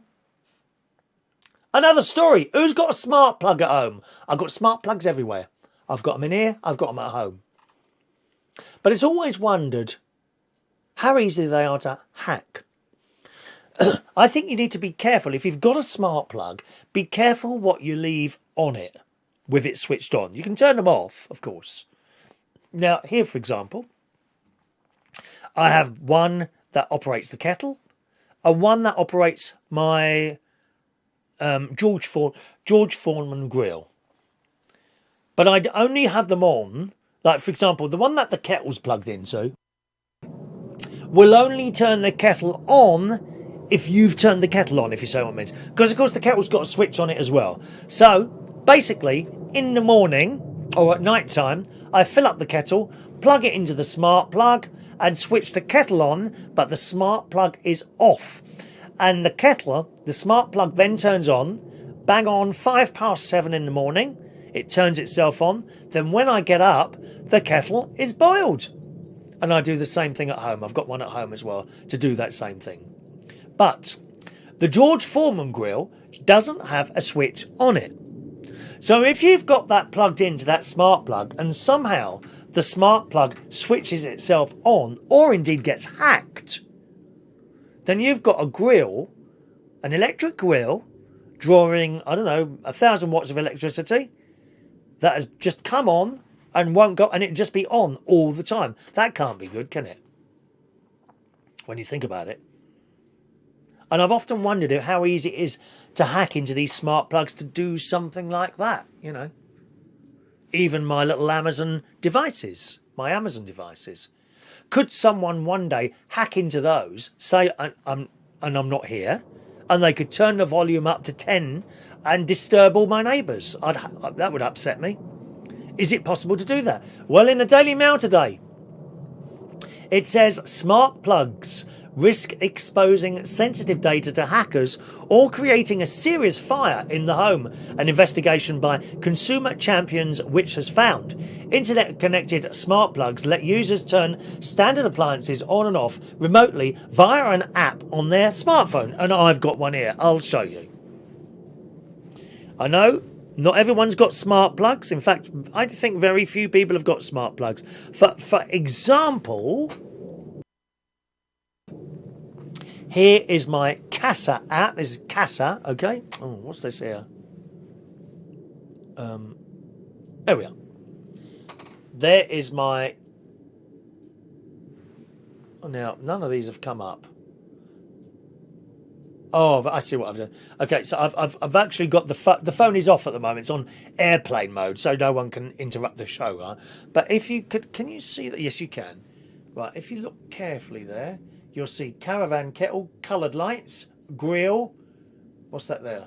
Hot water and home kettle. Okay, and these are all controlling sockets, both in my house and also on the in my house and in the caravan. Different appliances that I can switch on and off by my phone. Very clever. But could they be hacked? Right. It says smart plug makers like TP-Link, Hive and Hicton, I've not heard of Hicton, all have products open to vulnerabilities, making them liable to hazards and are on sale through retailers, including Amazon Marketplace and eBay. So that's where I get mine from, Amazon. And they're cheap. You can often get those on a special offer for like 10 quid. And they're very good. Very good. With the grill here, right, when I go for my walk, I might put in there some sausages or a couple of burgers, and then I go out for my walk. When I'm about 10 minutes, 15 minutes, no, it's about 10 minutes. When I'm about 10 minutes away from here, I'll turn them on. By the time I'm here, the burgers are done. Fantastic. And after that, I will turn the socket off. So you also turn the smart plug on off as well. Just in case I think someone might hack into it and turn it on, you see. Then you'd have burnt burgers again, wouldn't you? One plug apparently made by a company called Hicton is so dangerous that it should not be sold due to the fire risk it presents to people being in the home, according to which online retailer. You should never buy electric stuff that you don't know the brand. I do not recommend that. Now, I know Casa and TP-Link, they're very well-known brands. Household names, or not quite household names, but not far off it. And there's, you know, even the Amazon brand, all this stuff will be tested. Cheap electric stuff from China, please do not buy it. You know, it really isn't worth saving £5 on a telephone charger, because the Apple one is like 30 quid and the one from China is 20 quid. Not worth saving that £10. These things burst into flames. We've seen it in the papers before. Please do not buy cheap electrical goods from China. A lot of the stuff you buy, perhaps Toshiba or something like that, I don't know, Sony, a lot of that stuff is actually made in China. A lot of the Apple stuff is made in China, but it is checked and tested, you see what I mean, to their specifications. The Chinese alternatives are not and they burst into flames. Very dangerous. Not worth saving the money. Online retailers, it says in the Daily Mail, should take more responsibility for the safety and security of the products sold on their sites, even if the seller is a third party, which says, adding that the government intervention is needed. Connecting devices like smart plugs bring potential benefits and convenience to our lives, but also significant risks if they are poorly made and sold without any safety checks or monitoring. And they, as I say, they've singled out this company, Hicton, apparently here. They've singled Hicton out for particularly dangerous things there. Which bought 10 smart plugs available from online retailers and tested them all. TP-Link, Hive, Hicton, Miros and Ajax Online. I've never heard of any of those. And they work with security consultants. Experts found 13 vulnerabilities among 9 out of the 10 plugs. 3 of these were rated as high impact and another 3 as critical, all of which could pose a major risk to people's homes. One device had a critical fault that could cause a fire or even an explosion big enough to destroy the device plugged into it. So there we are. Its major issue is that its live connection is far too close to an energy monitoring chip. This could cause an arc, which is a luminous electrical discharge between 2 electrodes, which poses a fire risk, particularly to older homes with older wires. There it is, which experts suspect the Hicton smart plug came with a fake safety marking and is so dangerous it shouldn't be sold. So there you go. There you go. It's got a list of the vulnerabilities. I've told you the Hicton one. There's one called Zigbee, vulnerability that could allow cyber criminals to steal the network password when connected to a Toya hub. Ajax Online, same vulnerability as the one I just told you. Hive Active Plug, same again. Someone could find out your password and nick it. And even the TP-Link Casa one, now I've got that, a flaw that meant an attacker could seize total control of the plug. So depending on what you plugged in there, they could just turn it on and off. Bit of a worry, isn't it? So there you are. If you're using one of these plugs, especially if it's something like some sort of heating device or something like that, perhaps you should just have it switched off at the plug unless you know you're going to use it, you know. Otherwise, you could... anything could happen. You're right, Tony. Anything could happen there. Morning to... There's Shania. Morning, Shania. Hello to you.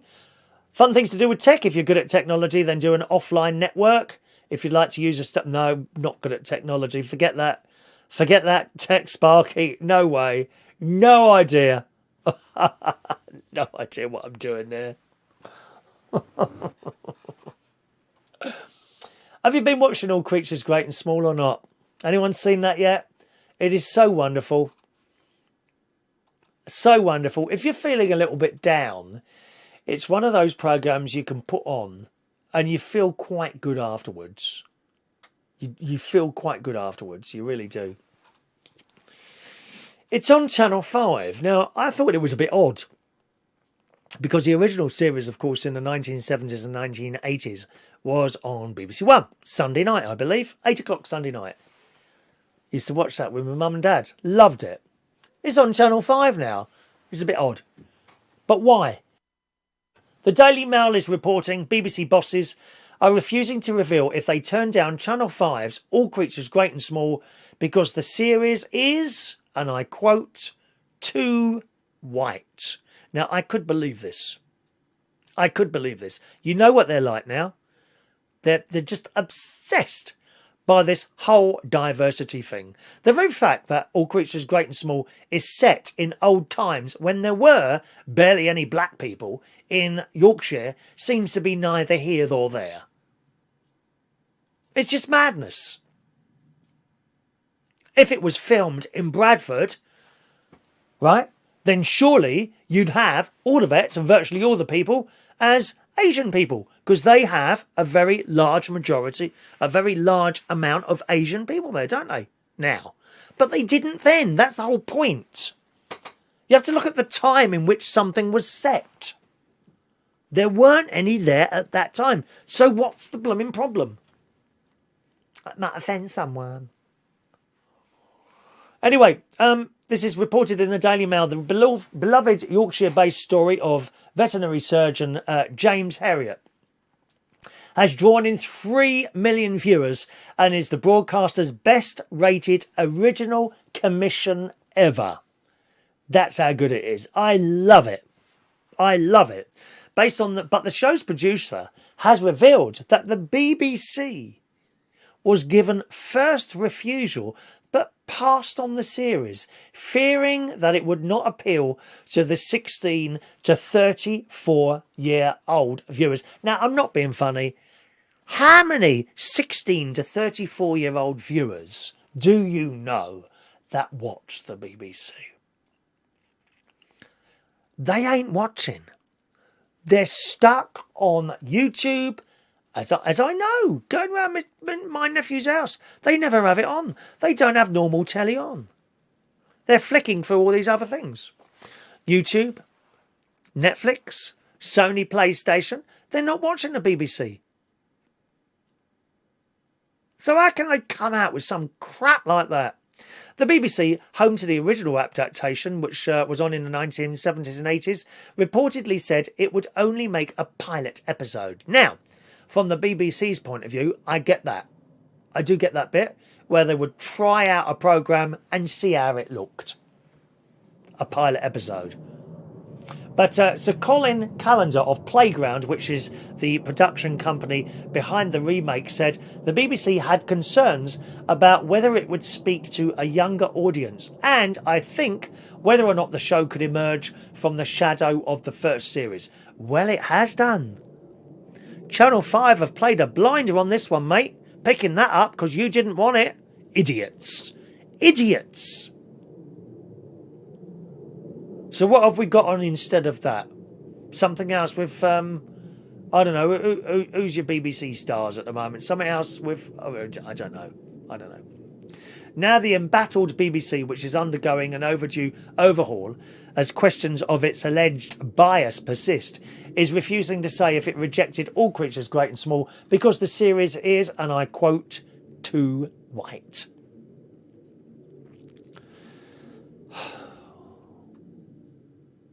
The fact that it was said then when there weren't many non-white people in Yorkshire, apparently neither here nor there. Is it too white? It's just BS, isn't it? It's all BS. Channel 5 boss has said Yorkshire is very white, even now. Unless you look at places like Bradford, okay? And as I say, you know, if it had been filmed in Bradford, it'd be a different kettle of fish altogether. You would, or at least I would expect, because I've got a brain, I would expect if it was filmed in Bradford, you would have a lot of Asian people as vets and customers of these vets. Depends on the situation. Doesn't it? Why would you put other people in there when they weren't there at the time it was filmed? Sorry, not the time it was filmed. At the period that they are portraying in the series. Don't make sense. But they can't see that, can they? These idiots who are ticking their boxes.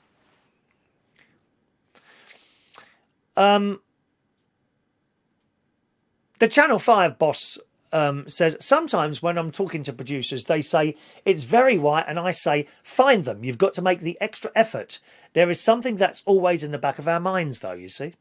A later episode of the All Creatures Great and Small series will feature a new storyline centred on the experience of a black character.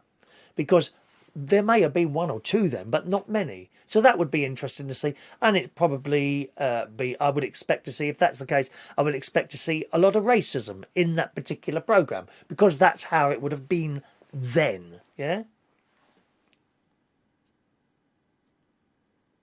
I would imagine that would be next week's programme. Because I think they've only made 6, haven't they? Anyway, there's a bit more to this story after that. And it goes on. But the BBC have declined to comment. It is really a wonderful series. Please watch it, All Creatures Great and Small. I think you've got 5 up there now. But will there be a series 2? God, I hope so, because it's been so wonderful, and I hope they will make more of them this time. In the Daily Express, All Creatures Great and Small Season 2 could definitely be on the cards following the huge success of the heartwarming family show. And there's no swearing, there's no sex. It's just lovely. All Creatures Season 1 will be wrapping up in early October. I think next week is the last one. And fans are keen to see whether the story will continue for another season. Viewers loved spending their evenings watching the feel-good series, although the previous episode last week was Diana Rigg's last TV appearance before she died. You probably saw that last week. She had that little Pekingese dog. She kept feeding it tidbits. So it got really ill. It was so overweight. That's probably my problem. Too many tidbits. This little dog. And then it went back. The vet took it home, James Herriot, and looked after it. Got Tristan to look after it, didn't they? And they got the weight down. They took it back, turned her back. And when they turned her back to look at it again, she's already given it another treat. He said, why do we bother? Fans felt emotional watching the episode following the news that she'd died on September the 10th from cancer. This is Diana Rigg. Colin Callender, who we mentioned earlier, executive producer for the series, said he was already planning for a second season, and he revealed more about the show's future. He said, we're hoping to get back in the new year for a second series, and he wants a second season. That's the bloke at Channel 5. We hope this will become a regular part of the Channel 5 schedule, and we are using this time to develop the next season. I hope we get 10 years out of this. If something is really successful, they will just keep it running. I'd like to see this for at least 10 years. Wonderful, wonderful stories. Wonderful. With this in mind, fans can only hope the viewing figures were successful enough for Channel 5 to renew this series. Sometimes things don't always work out. Look at Dallas. Whoever thought that would fail? This is a few years ago now, but they brought back Dallas. Made in the States, of course. Channel 5 showed it because the BBC didn't want that either. And they started it off, I think, 9 o'clock at night. But it went from 1 million viewers to 300,000 and then carried on going down. Then they shifted it to 11 p.m. They played out the series and then the series was cancelled, unfortunately. It's one of those things. Let's hope it comes back again. I thought there was going to be a Christmas special. The final episode is called A Cure for All Ills. Will air early October, that's next week I'm sure, and is set during a bitterly cold winter.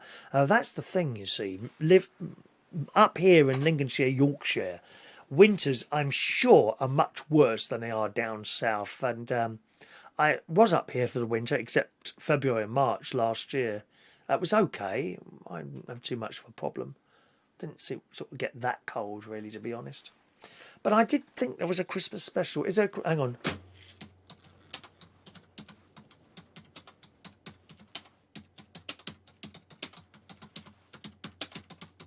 See if I can find for you. All Creatures Great and Small.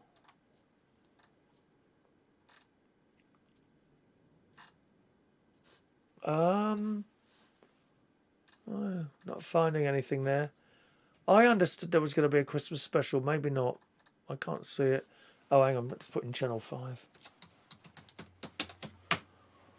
They clear the board with it. If they put that on Christmas Day, they want to do that. Yeah, they're all coming. Oh, they're all coming out with that story. The Telegraph, the Times, All Creatures Great and Small, rejected by the BBC. Bloomin' idiots. Bloomin' idiots. Yes, Christmas special. Here we are. Here we are. All Creatures Great and Small is back for a 6-part series. Part 6 next week. And a Christmas special. Fantastic. There you go. There's something to look forward to, isn't it, eh?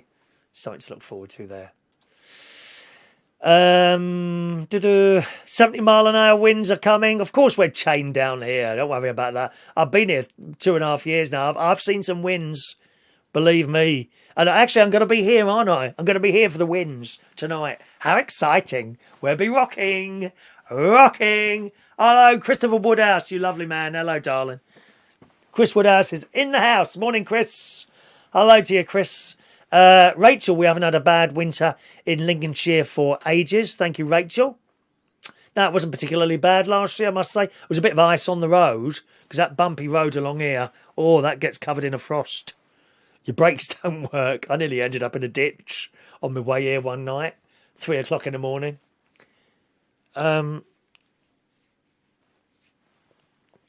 Tony King, won't be long before period television is banned because of racism and slavery. Well, you see, I mean, these TV channels are supposed to tell stories, and that is the story. There was terrible slavery and racism. Terrible, right? But it happened. And the story needs to be told. Why do these people keep erasing history or trying to erase history? It's ridiculous. In years to come, there might be someone who says, it was terrible when they had the racism or slavery. And then perhaps someone would say to them, what slavery? Because some idiot decided back in 2020 to remove all the proof. Destroy all the films. Stupid. Good morning to Mark Bowles. Here he is. We were talking about angels earlier. Mark, you missed it. Angels, we were talking about angels earlier, and on the same sort of thing, fairies and things like that. And I was thinking about this last night while I was laying quietly in my bed, on my own again, unfortunately. And I was thinking, out of all these people on the chat box, there's no real men, is there? The only real man on here is Mark Bowles. Practically every last one of you on here are fairies, aren't you? Not you ladies. You're just beautiful. All you ladies are beautiful. No one in particular. You're not getting me in that one, dear. All the blokes on here, look at them, fairies fairing around on here, aren't they? I think you're the only man on here, Mark Bowles, and that's why you're the only one I'm interested in. Really? That's the truth. Chris Woodhouse enjoys All Creatures Great and Small as well. Did you win the super chat yesterday? Well, you'll have to look back and see, Mark. You can't just pop up here because you couldn't be bothered to see and someone hopefully will tell you. No, dear. You'll have to watch yesterday's show. You know where to find it. You know where to find it, my love. There we go. All right. Now, let's scroll back down here. I'll rough a few up. Don't say things like that. I'll have to take a break from the show for 10 minutes if you keep writing things like that down, my love. Chris has had his flu jab yesterday. Felt a bit tired today. Yes, it made me a little bit tired.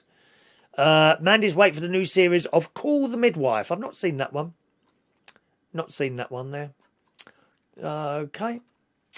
Right. What else have we got here? Perhaps we should do it where you just... what's that? Is that an email there from Paul O'Mara? Oh, a picture of a shaver. Thank you. Who's Paul O'Mara? Oh, is that John? Oh, he sent a picture of his shaver. Thank you, John. I'll stick that up on the show tomorrow then. There. There's one from Jason. Jason didn't get a bingo ticket, didn't you? Oh, right, okay. Well, I don't know why that was. Strange, isn't it? Let me have a little quick look.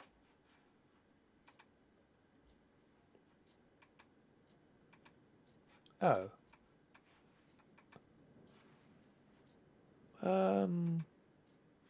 What's happened here? Bingo board, get rid of that a moment. Oh, server error. Oh, there is a server error. An error occurred while sending the requests. Oh, that's strange, isn't it? I haven't had that before. Let's try this again. Send cards. Oh, did anyone get a bingo card this morning? I just got a server error message. Oh, look at that. I didn't get mine either. Oh, there we go. Looks like no one got bingo cards this morning. You should have them now. Have a look. Well, give it a couple of minutes. Oh, good job I spotted that. There we are. There we are. Ba ba ba ba ba da ba ba ba. Storm Chris is coming. You got one. Gary got one. Oh, I got an error message up there, which I've never seen before from that bingo program. Oh, I hope that don't affect us on Sunday. Can you just imagine that? The proper bingo people that are here on Sunday night are here. Oh, hang on a minute. So you got yours there, dear. Oh, John Parrish, you're not allowed to shout bingo. That's an instant timeout, I'm afraid. Thank you very much. 5-minute cup of tea for John Parrish this morning. There you go. Gary, can you just check your new ticket is the same as your old ticket? You probably got another one now, Gary, I would assume. Did I get any more error messages? No, no more error messages. Who was it who's moaning he ain't got a ticket? Jason. Was it Jason? Did you get that, Jason, now? That was unusual, wasn't it? There we are. John Parrish has had to go for a cup of tea because he shouted bingo when there's no bingo. Has anyone else shouted bingo? Let me just have a quick look up there. Don't risk it, boys and girls. You get timed out for 5 minutes. John's been forced to go and have a cup of tea now. Thank you very much. Shall I time another few people out, Denise? Just for a laugh. Shall I? Annoying people. Right, let's do that now. Andy V. Sorry, Andy, you haven't really done anything bad today, but I just fancy removing you for 5 minutes from the chat box. Who else shall we get rid of? Let's get rid of Mick Davenport for a while, because he's got a little bit annoying this morning as well. 5 minutes for a cup of tea for Mick Davenport. It's all right, Mark, you're safe. Oh, Jason Hughes, yeah. Moaning. 5-minute timeout for Jason. Perhaps it can just be me and the girls. Me and the girls together in the morning. That'd be quite nice, wouldn't it? None of these stupid blokes who want attention all the time. There we go. Hello to Eric Mintzberg. Hello, Eric. Didn't see you there. Hello, Eric. That's got rid of them all, really, isn't it? I feel so much better now. Don't you, girls? There we are. Can just be me and the girls have a little bit of a chat now. Little Mark and places like that. It's the same ticket. Excellent. Excellent. Bye-bye, everyone. That's it, girls. It's just me and you. How blooming lovely. It is the same sad old gits all the time, and who want their attention on here. Moaning, pointing out errors, all of that. It's the same people all the time, isn't it? Now we're just left with nice people. Hello. How are you? You all right, Fran? There's our beautiful Fran. Look, beautiful people there. Beautiful people. Little Rachel, Denise. Isn't it nice? And it's lovely now. Eh? The boys are very, very naughty, aren't they? They're like little school children running around, being abusive, being detrimental to the quality of this worldwide famous television programme that is beamed all over the world through a small pair of wires.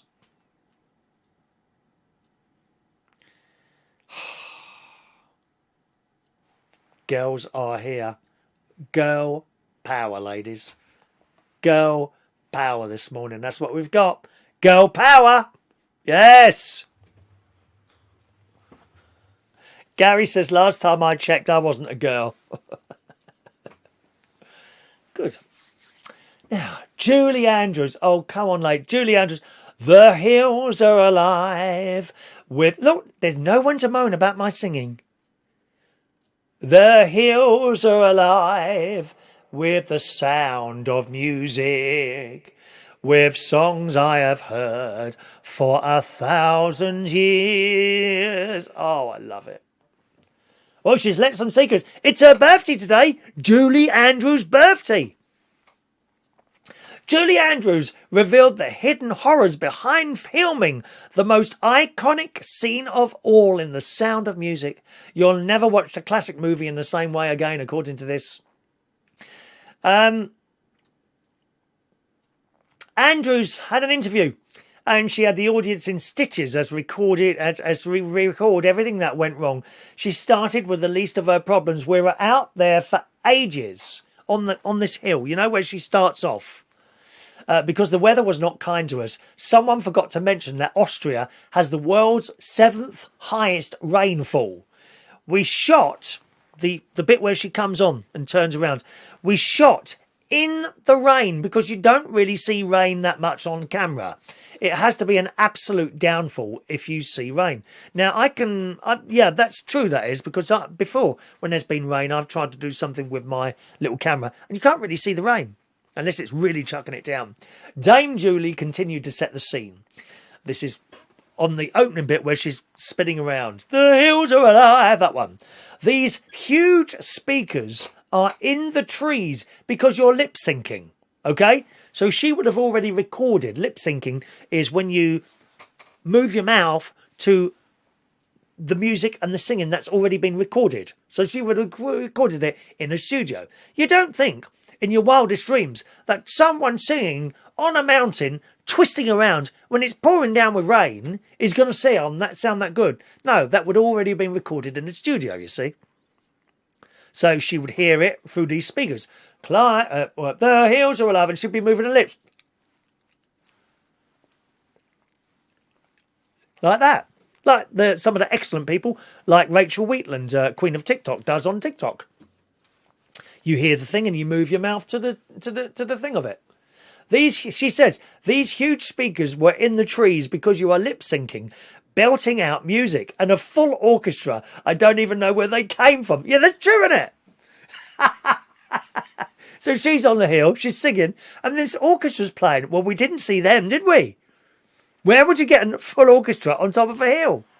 She said that was nothing compared to a giant machine flying directly at her. The actress added, this monstrous helicopter had this cameraman very bravely strapped onto the side where the door would be. It started at one end of the field, and I started at the other, and this thing came at me like a giant crab, this helicopter. Of course, with a camera in it. Wouldn't need that now, you've got drones. You've got drones now. The helicopter was required to take the spectacular aerial shots which zoomed up over the hill and circled around the young Maria as she sung her heart out. Next time you watch it, you just imagine all this going on around you, you know. It all looks absolutely beautiful on the screen, which of course it does. The reality was very different, and Dame Julie relished the opportunity to paint a picture very different from her usual serene and sophisticated self as she describes the unfortunately side effect of the helicopter's huge propellers. She said, every time you watch that scene again, just remembered what happened at the end of each take. Dame Julie described the hilarious scene. Every time the helicopter went around me, the downdraft from the jet just flung me into the grass. We did this 6 or 7 times. I was spitting dirt and hay and all things were like that. You never knew this, did you? Because I didn't. I was like, couldn't you take a wider circle? All I got was, that's fine, we're doing another take. Julie Andrews talking about The Sound of Music. Wonderful. What a wonderful, wonderful film. Wonderful, wonderful, wonderful film. Oh, mixed back. Go away for another 5 minutes, will you? Already moaning about the singing. Let's get rid of him, dear. 5 minutes. So we'll get rid of them all again. Let's go. Andy. Was it Andy again? Let's get rid of them all for another 5 minutes. Thank you very much. Bye-bye, boys. Getting on my nerves. It's so much better. So much better. The boys are coming back. No, well, I'll get rid of them again. Don't worry. Let's have a look. Jason Hughes. Bye. They're getting on my tits this morning. They really are. Thank you. 31 likes. 31. All right. Have we got 31 likes? Someone's unliked it now. Oh, he's upset me. I'm going to take my like off. Well, go on then, do it then. Like I care. Make any difference to me. It's only the YouTube algorithms. All right, Mandy. I'm doing it myself, Mandy, and I'm giving you a little rest today, Mandy. Don't worry about your pain and suffering. I'll just get rid of them for a few minutes. There, well, that's got rid of them 3. They're the worst offenders, aren't they? Those 3.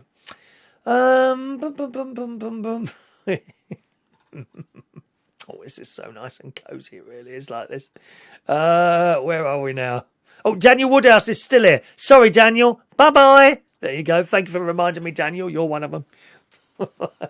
You're right, Denise, love. Denise says, hello, Chris, and hello to you as well, Denise, darling. The best lip syncs are drag queens on RuPaul. I'm not a fan of that.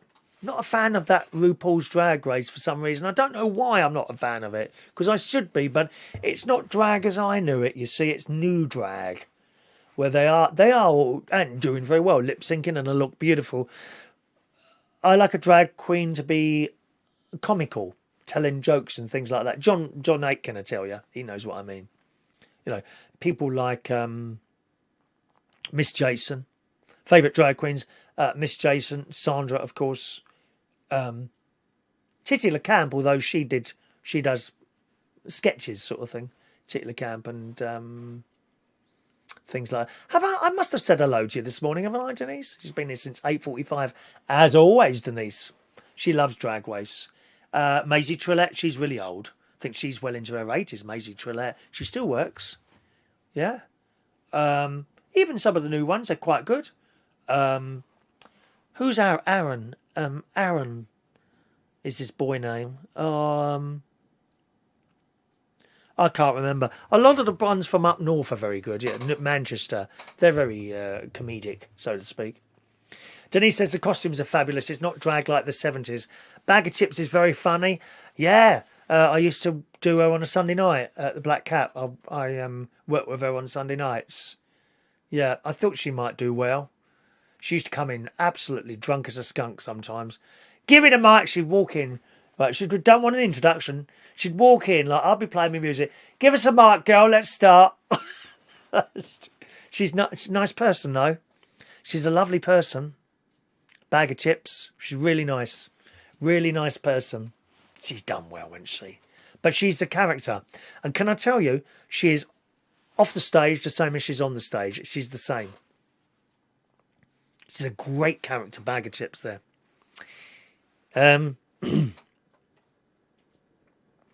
Righty-ho. I think we're done there. Okay, let's do today's raffle tickets, shall we, boys and girls? Oh, dear. People might not get their raffle tickets because they've gone for a cup of tea. Oh, dear. Oh, well. Unlucky. Right, come on, let's do the raffle tickets. Who wants a raffle ticket? Oh, I haven't done my text this morning, have I? Let's have a look here. Jeff is driving to Chapel Hill. Are you coming back down, Jeff? Jeff's on his way. Jeff and Linda. They're coming. What, for the storm? Hello to Maureen. Hello, Maureen. I have to put the phone behind me there, and I forget that it's there, unfortunately. Right, 500. 500. There we go. 498. 498 is for Jeff. Thank you, Jeff. Maureen 499. Who wants a raffle ticket? Speak now, my darlings. There's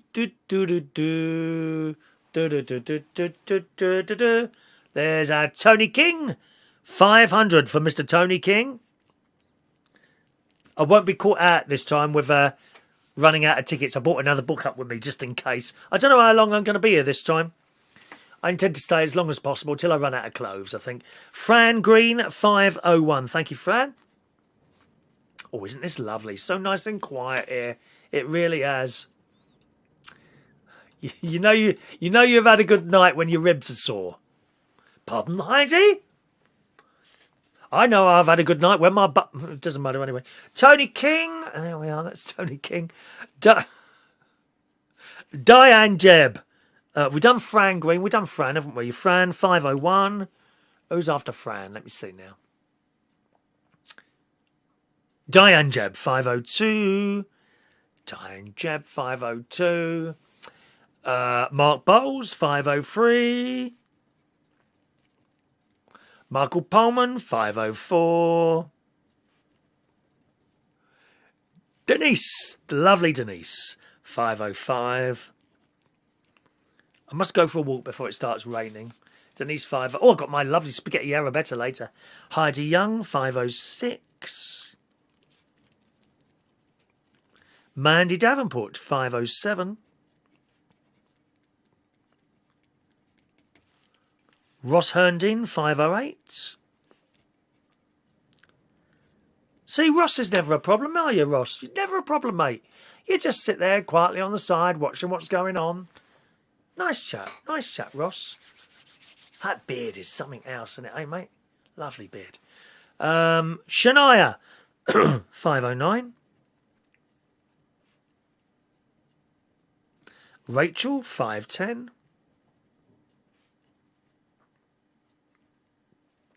510 for Rachel. Colin K, 511. Thank you, Colin. Again, Colin quietly sits there, occasionally commenting. Oh, Jason's back again. Let's get rid of him again. Getting on my nerves, these people. Oh, Christ. Andy's back now. Let's get rid of him and all. Let's get rid of him. John Aitken, a 512. Before you start moaning that you're being timed out a lot, just Mick Davenport, 513. And a 5-minute tea break for Mick as well. There you go. Mick Davenport, 513. Ba, ba, ba. Do you like Lily Savage? Yes. Yes. Yes, I like Lily Savage very much. I used to see her at a place called the Dog and Fox, which was in Wimbledon. Did you go there, John? Dog and Fox, which is in Wimbledon, and she just swears a lot. Very great character. She had a couple of heart attacks, didn't she? Yeah, she had a couple of heart attacks, old Lily Savage. Mark Bowles, sorry. 514 for Mark Bowles. There you go, Mark. 514 for Mark Bowles. What's up? Daniel Woodhouse. Can't believe he did that to me just because I'm a bloke. Well, Daniel, no, you've been come out with some stupid crap sometimes as well. It's people who come out with stupid crap. Think before you type. That's the problem with this channel. People don't think before they type. Or they come out with completely irrelevant stuff. By the way, just once again, gang, if you want to send in any news stories that you see throughout the course of the day, and you think it might be of interest, you know, something interesting, or perhaps something funny, keep away from the serious stuff. We're really not interested in fighting and religions and things like that. You know, it's got to be funny. There we go. Have I given you 2 tickets, Mark? Oh, have I really? Oh, so I have. Mark, thank you for being honest. Honesty is the best policy. And here is honesty. I love you. Oh, my God, I've just said it. Oh, my God, I've just told everyone that I'm in love with you, Mark. Oh, wow. Play that bit to Tina. Ah, see ya, Tina. Ah. Thank you, Mark. I shall remove you from that second ticket. So your ticket is 503. Thank you, Mark, for being honest. Paul Adamson in the house.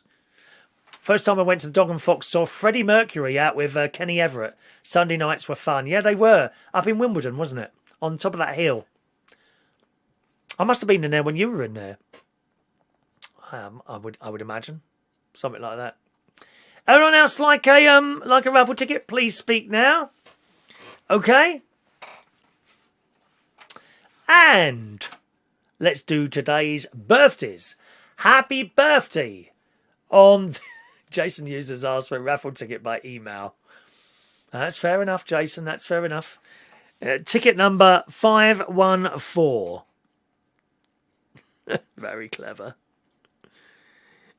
Ticket number 514 for Jason Hughes. Thank you, Jason. Jason Hughes, can I report some bullying going on in your show this morning?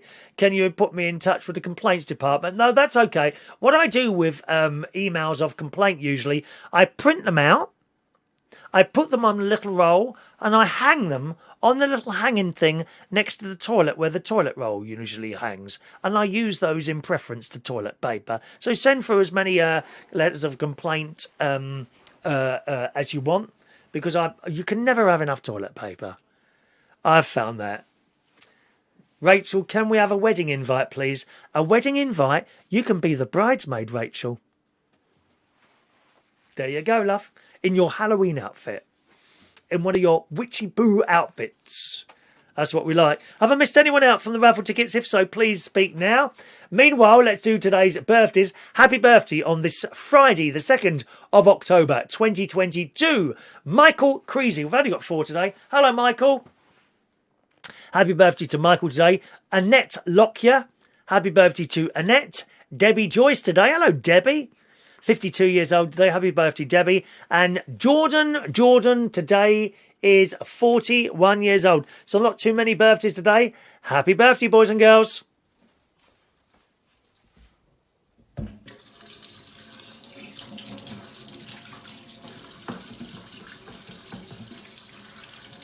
Happy birthday to you. Happy birthday to you. Happy birthday, happy birthday. Happy birthday to you. Twice, coronavirus. Happy birthday to you.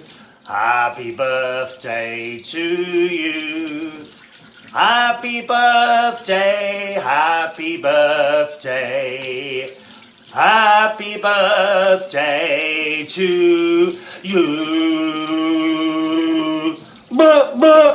Happy birthday. Yeah, baby, happy birthday. Oh, there's a text here, just a minute now. Is that for raffle tickets? Who's 941? I don't know who 941 is. One moment. What's that noise? Oh, it's little Jason Hughes, bless him. He's texted as well. Right, we'll just wait for those chaps to come back now. And then we'll do today. Oh no, they're not. They don't play the bingo, do they? Jason doesn't. Jason does. The Mick doesn't play it anyway. So there we are. We've done Christopher Woodhouse, dear. Oh, how disappointing. We've done that earlier, dear Chris. If only you could be up on time, just like most people are. Even Mick Davenport's here at 8:45, darling. You know, people are here. You weren't here, Christopher Woodhouse. Very, very disappointed, darling. Very disappointed. Honesty is the best policy. It is, Mark. Honesty is the best policy. I just want to attach my lips to yours. I really do, my love. Possibly with super glue so that we can breathe in each other's air. Have you tried that? Have you tried that one yet, Mark? Breathing through someone else's nose. That's quite a nice experience. Where you lock mouths together like, I breathe through that.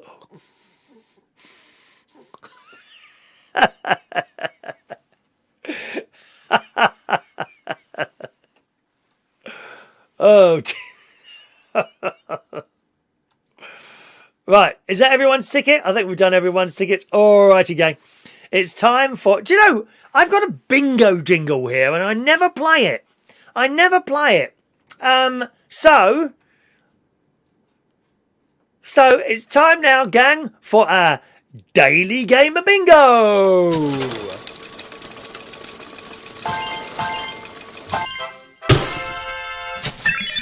I must remember to do that every time we play bingo. Oh, I'm so pleased.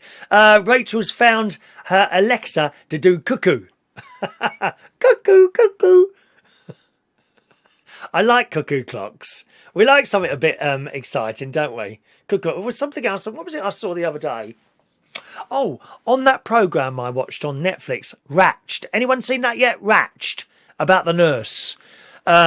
Episode, oh god, what episode was it? Can't remember, but there's this really posh, rich lady in it. Oh, you would love her house, Rachel. You would love. It's the kind of colour scheme. If I remember, it's oh gosh, what colour is it now? I can't remember. But she's got just all these unusual, very colourful things in her big living room. Oh, you please watch it. Ratched. Ratched. Ratched is the name of the programme there. All right, you'll enjoy that. Beautiful. I think it's episode 5, possibly episode 5, 6, 4, 5, 6 or 7, one of those. And it's this posh woman. Anyone watching that? Michael is now cooking an apple in the oven versus playing bingo. Please don't burn. Oh, turn it down a bit, love. Oh, stewed apples in the oven. Or baked apples. Baked apples, aren't they? Trouble is the oven in a caravan is not very good. I don't think they get very hot. Tried to do roast potatoes when they were in there for an hour. Still weren't done.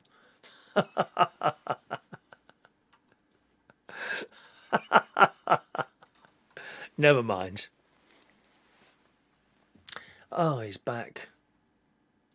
Oh, he's back. Why have you come back, Mick? You don't play the bingo. Just go. Just go. Do you like the sound of that locking lips, Mark? We could have put a little bit of glue around as well. Hey, I know what. Actually, no, not glue. You know that mastic stuff, right? That you put round baths and things like that, right? So that it completely seals it. That's what we could have. So we'll be sealed forever, breathing each other's air in. How lovely. Right, can we play bingo then, please? Are you ready, gang? It's time for our daily game of bingo. Eyes down. Here comes your first number. When I see someone's won the game, I shall stop the game and then you will only have 1.5 minutes to claim. If you do not claim within that 1.5 minutes, once we've moved on to the next number, then you've lost. Doesn't matter what the reason is that you didn't get in there, you've lost. Are you ready? Here we go. Eyes down. First number, 8 and 6, 86. 6 and 5, 65. Oh, Denise has got all colours as Alton is colourblind. He thinks purple is blue. We got fabulous orange cloakroom. Perfect, Denise. I wanted my hallway painted orange. My sister likes painting, but she won't do it. Ow, it'll look horrible. No, it won't. It's better than white. Oh, the BBC. I'm surprised the BBC even filmed it here with white walls. Shouldn't one of those be black? We can't tick the box. I want an orange. I want a Donald Trump. I want a Donald Trump hallway. Orange. Yes, please. Shall we carry on? 6 and 5, 65. 5 and 6, 56. Oh, you got apple pie. Oh, Michael.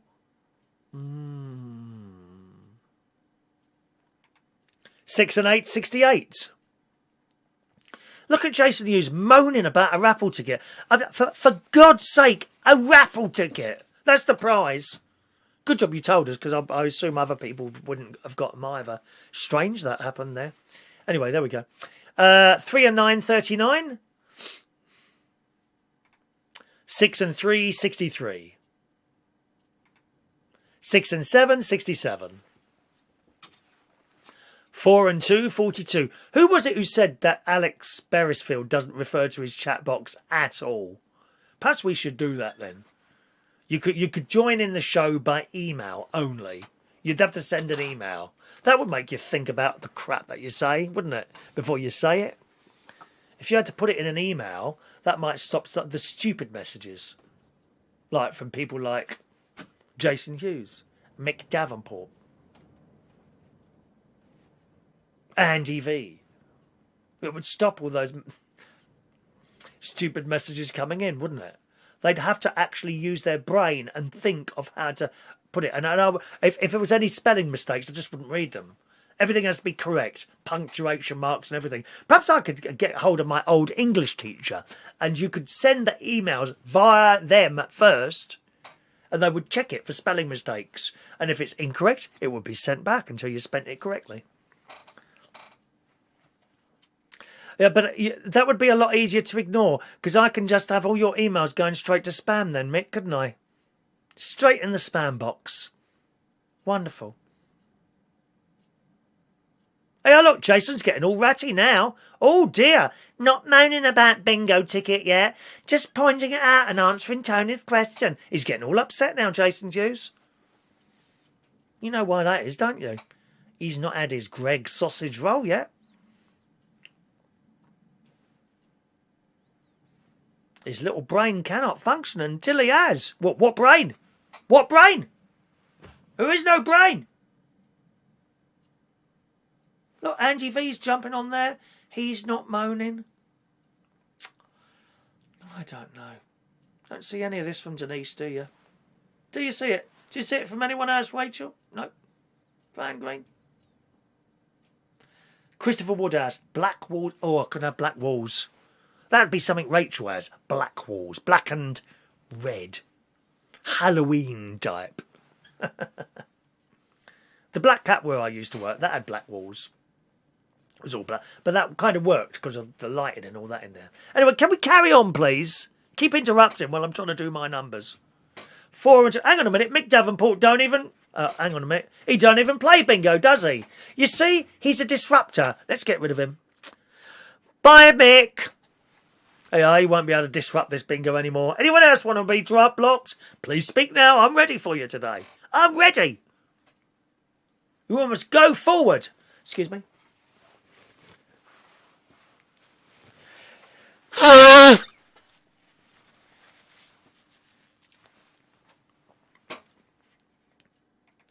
All on its own, number 3. 5 and 8, 58. 1 and 5, 15. 6-0 blind, 60. Oh, this is better. 2 little ducks, 22. Quack, quack, Denise. All the 6s, 66. Clickety click. Fran's liking the sound of that apple pie. 3 and 1, 31. All on its own, number 4. Angie V, abusive to the host. That's a 5-minute timeout. You've been all being very, very naughty today. Very, very naughty today. There we go. Great blowing, Chris. Thanks very much, Mark. I do my best. And I'm very, very good at it. 1 and 6, sweet 16. Tra-la-la-la-la-la-la-la. Happy birthday, sweet 16. Just a moment. It feels like there's a bit trying to fall out here. Call me George Bond.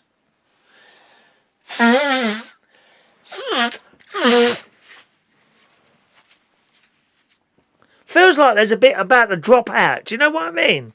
Not horrible. Naga Manchetti doesn't do this, does she? Do you reckon she goes off camera to blow her nose?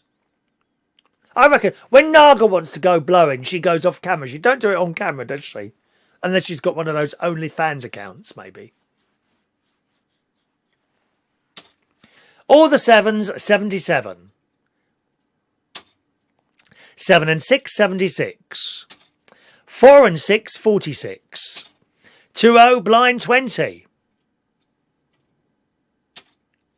1 and 4, 14. Tony King, do you think they will learn if with enough timeouts? Yes, I do, actually. I do, I reckon so. All the 5s, 55. You are naughty, Heidi. I think you've got a very naughty streak, Heidi, that we don't know about. Am I right? Denise doesn't like Naga. She should be off camera all the time. All on its own, number 9. 2 and 5, 25. 4 and 9, 49. Boris's Den, number 10. 4 and 7, 47. All on its own, number 5. Chris Woodhouse likes Naga. Yeah, me too. Me too. 8 and 5, 85. 5 and 9, the Brighton line. Woo, woo. 4 and 1, 41. 7 and 4, 74. 2 and 6, 26. 7 and 1, 71. 7 and 8, 78. 1 and 9, and a 19, and a 19, and a 19. 7 and 3, 73. 3 and 7, 37. 8 and 4, 84. 5-0, blind 50. All on its own, number 1. 3-0, blind 30. 6 and 9, 69. 3 and 5, 35. Can you ride my bike? Of course you can, dear. 7 and 9, 79. 8 and 3, 83. 3 and 6, 36. All the 1s, legs 11. Woo, woo. Oh, hang on. No, sorry. All the 1s. All the 1s, legs 11. 8 and 1, 81. All on its own, 1 little duck, number 2. All on its own, number 7. 5 and 4, 54. 1 fat, morbidly obese Gemma Collins, number 8. 1 and 3 unlucky for some, 13. 7 and 2, 72. 1 and 7, 17. 4 and 8, 48. 4 and 5, 45. 2 fat, morbidly obese Gemma Collinses with no talent whatsoever, 88. 5 and 3, 53. 2 and 7, 27. 4 blind, 40. 2 and 1, 21. All on its own, number 6.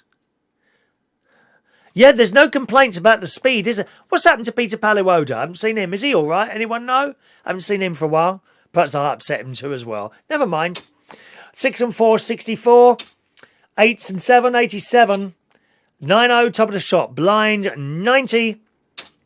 8 and 9, 89. All the 4s, 44. 7-0, blind, 70. All the 3s, 33. 3 and 4, 34. 8-0, blind, 80. 8 and 2, 82. 2 and 4, 24. 6 and 1, 61. 6 and 2, 62. 5 and 1, 51. 2 and 9, 29. 4 and 3, 43. We have a winner on number 43. Let's bring up the clock. There it is. 1 minute and 30 seconds. 1 minute and 30 seconds. Oh,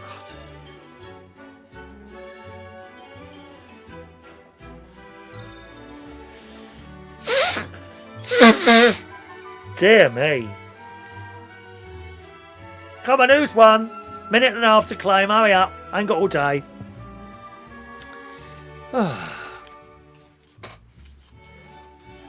Andy V, shouting out bingo when it's not bingo. Time to be timed out for 5 minutes. He don't even play Andy V, does he? If you're not playing a bingo, can you not just go before we start? Not you, Fran, because you're nice. Please don't come on while we're playing bingo, interrupting our game. We're having a good time.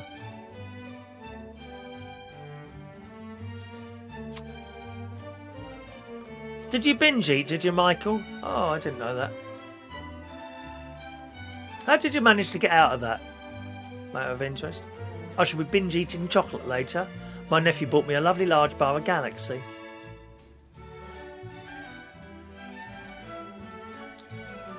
Galaxy chocolate.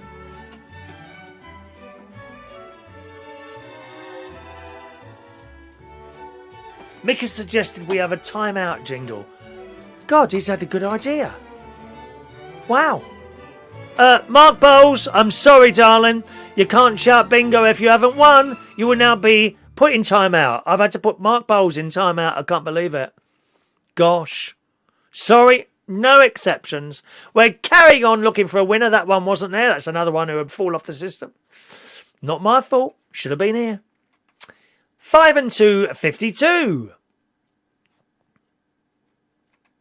Yes, another one. Okay. 5 minute. How do I start that again? Will that work?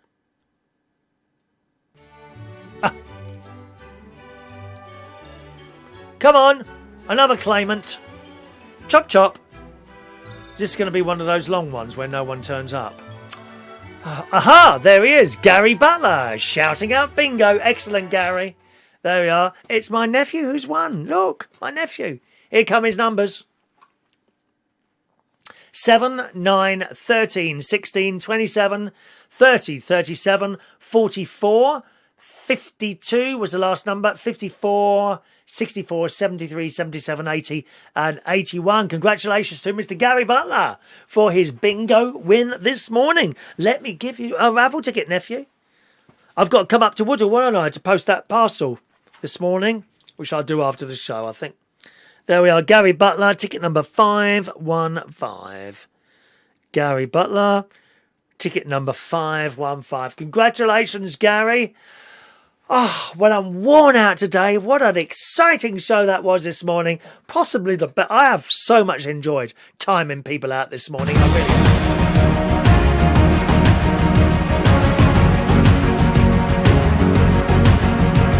But you see, you should consider yourselves lucky when you've been timed out, because if this had been Gary Owen's show, you don't get another chance. You're gone. And that's it. Gary, instead of having the raffle ticket, would you like £4? Would that be better? £4 instead of a raffle ticket? It's up to you. Well, I keep thinking it. I don't know, it's funny, yesterday I thought it was Friday. Today I think it's Thursday. I cannot believe tomorrow is Saturday. So, anyway, that's it today. Thank you very much for joining us on the show on this Friday morning. Jumping my car shortly up to the Spark Post's parcel. And I'll see you again tomorrow morning, Saturday morning at 8:45. Enjoy it.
Alexa, play notifications.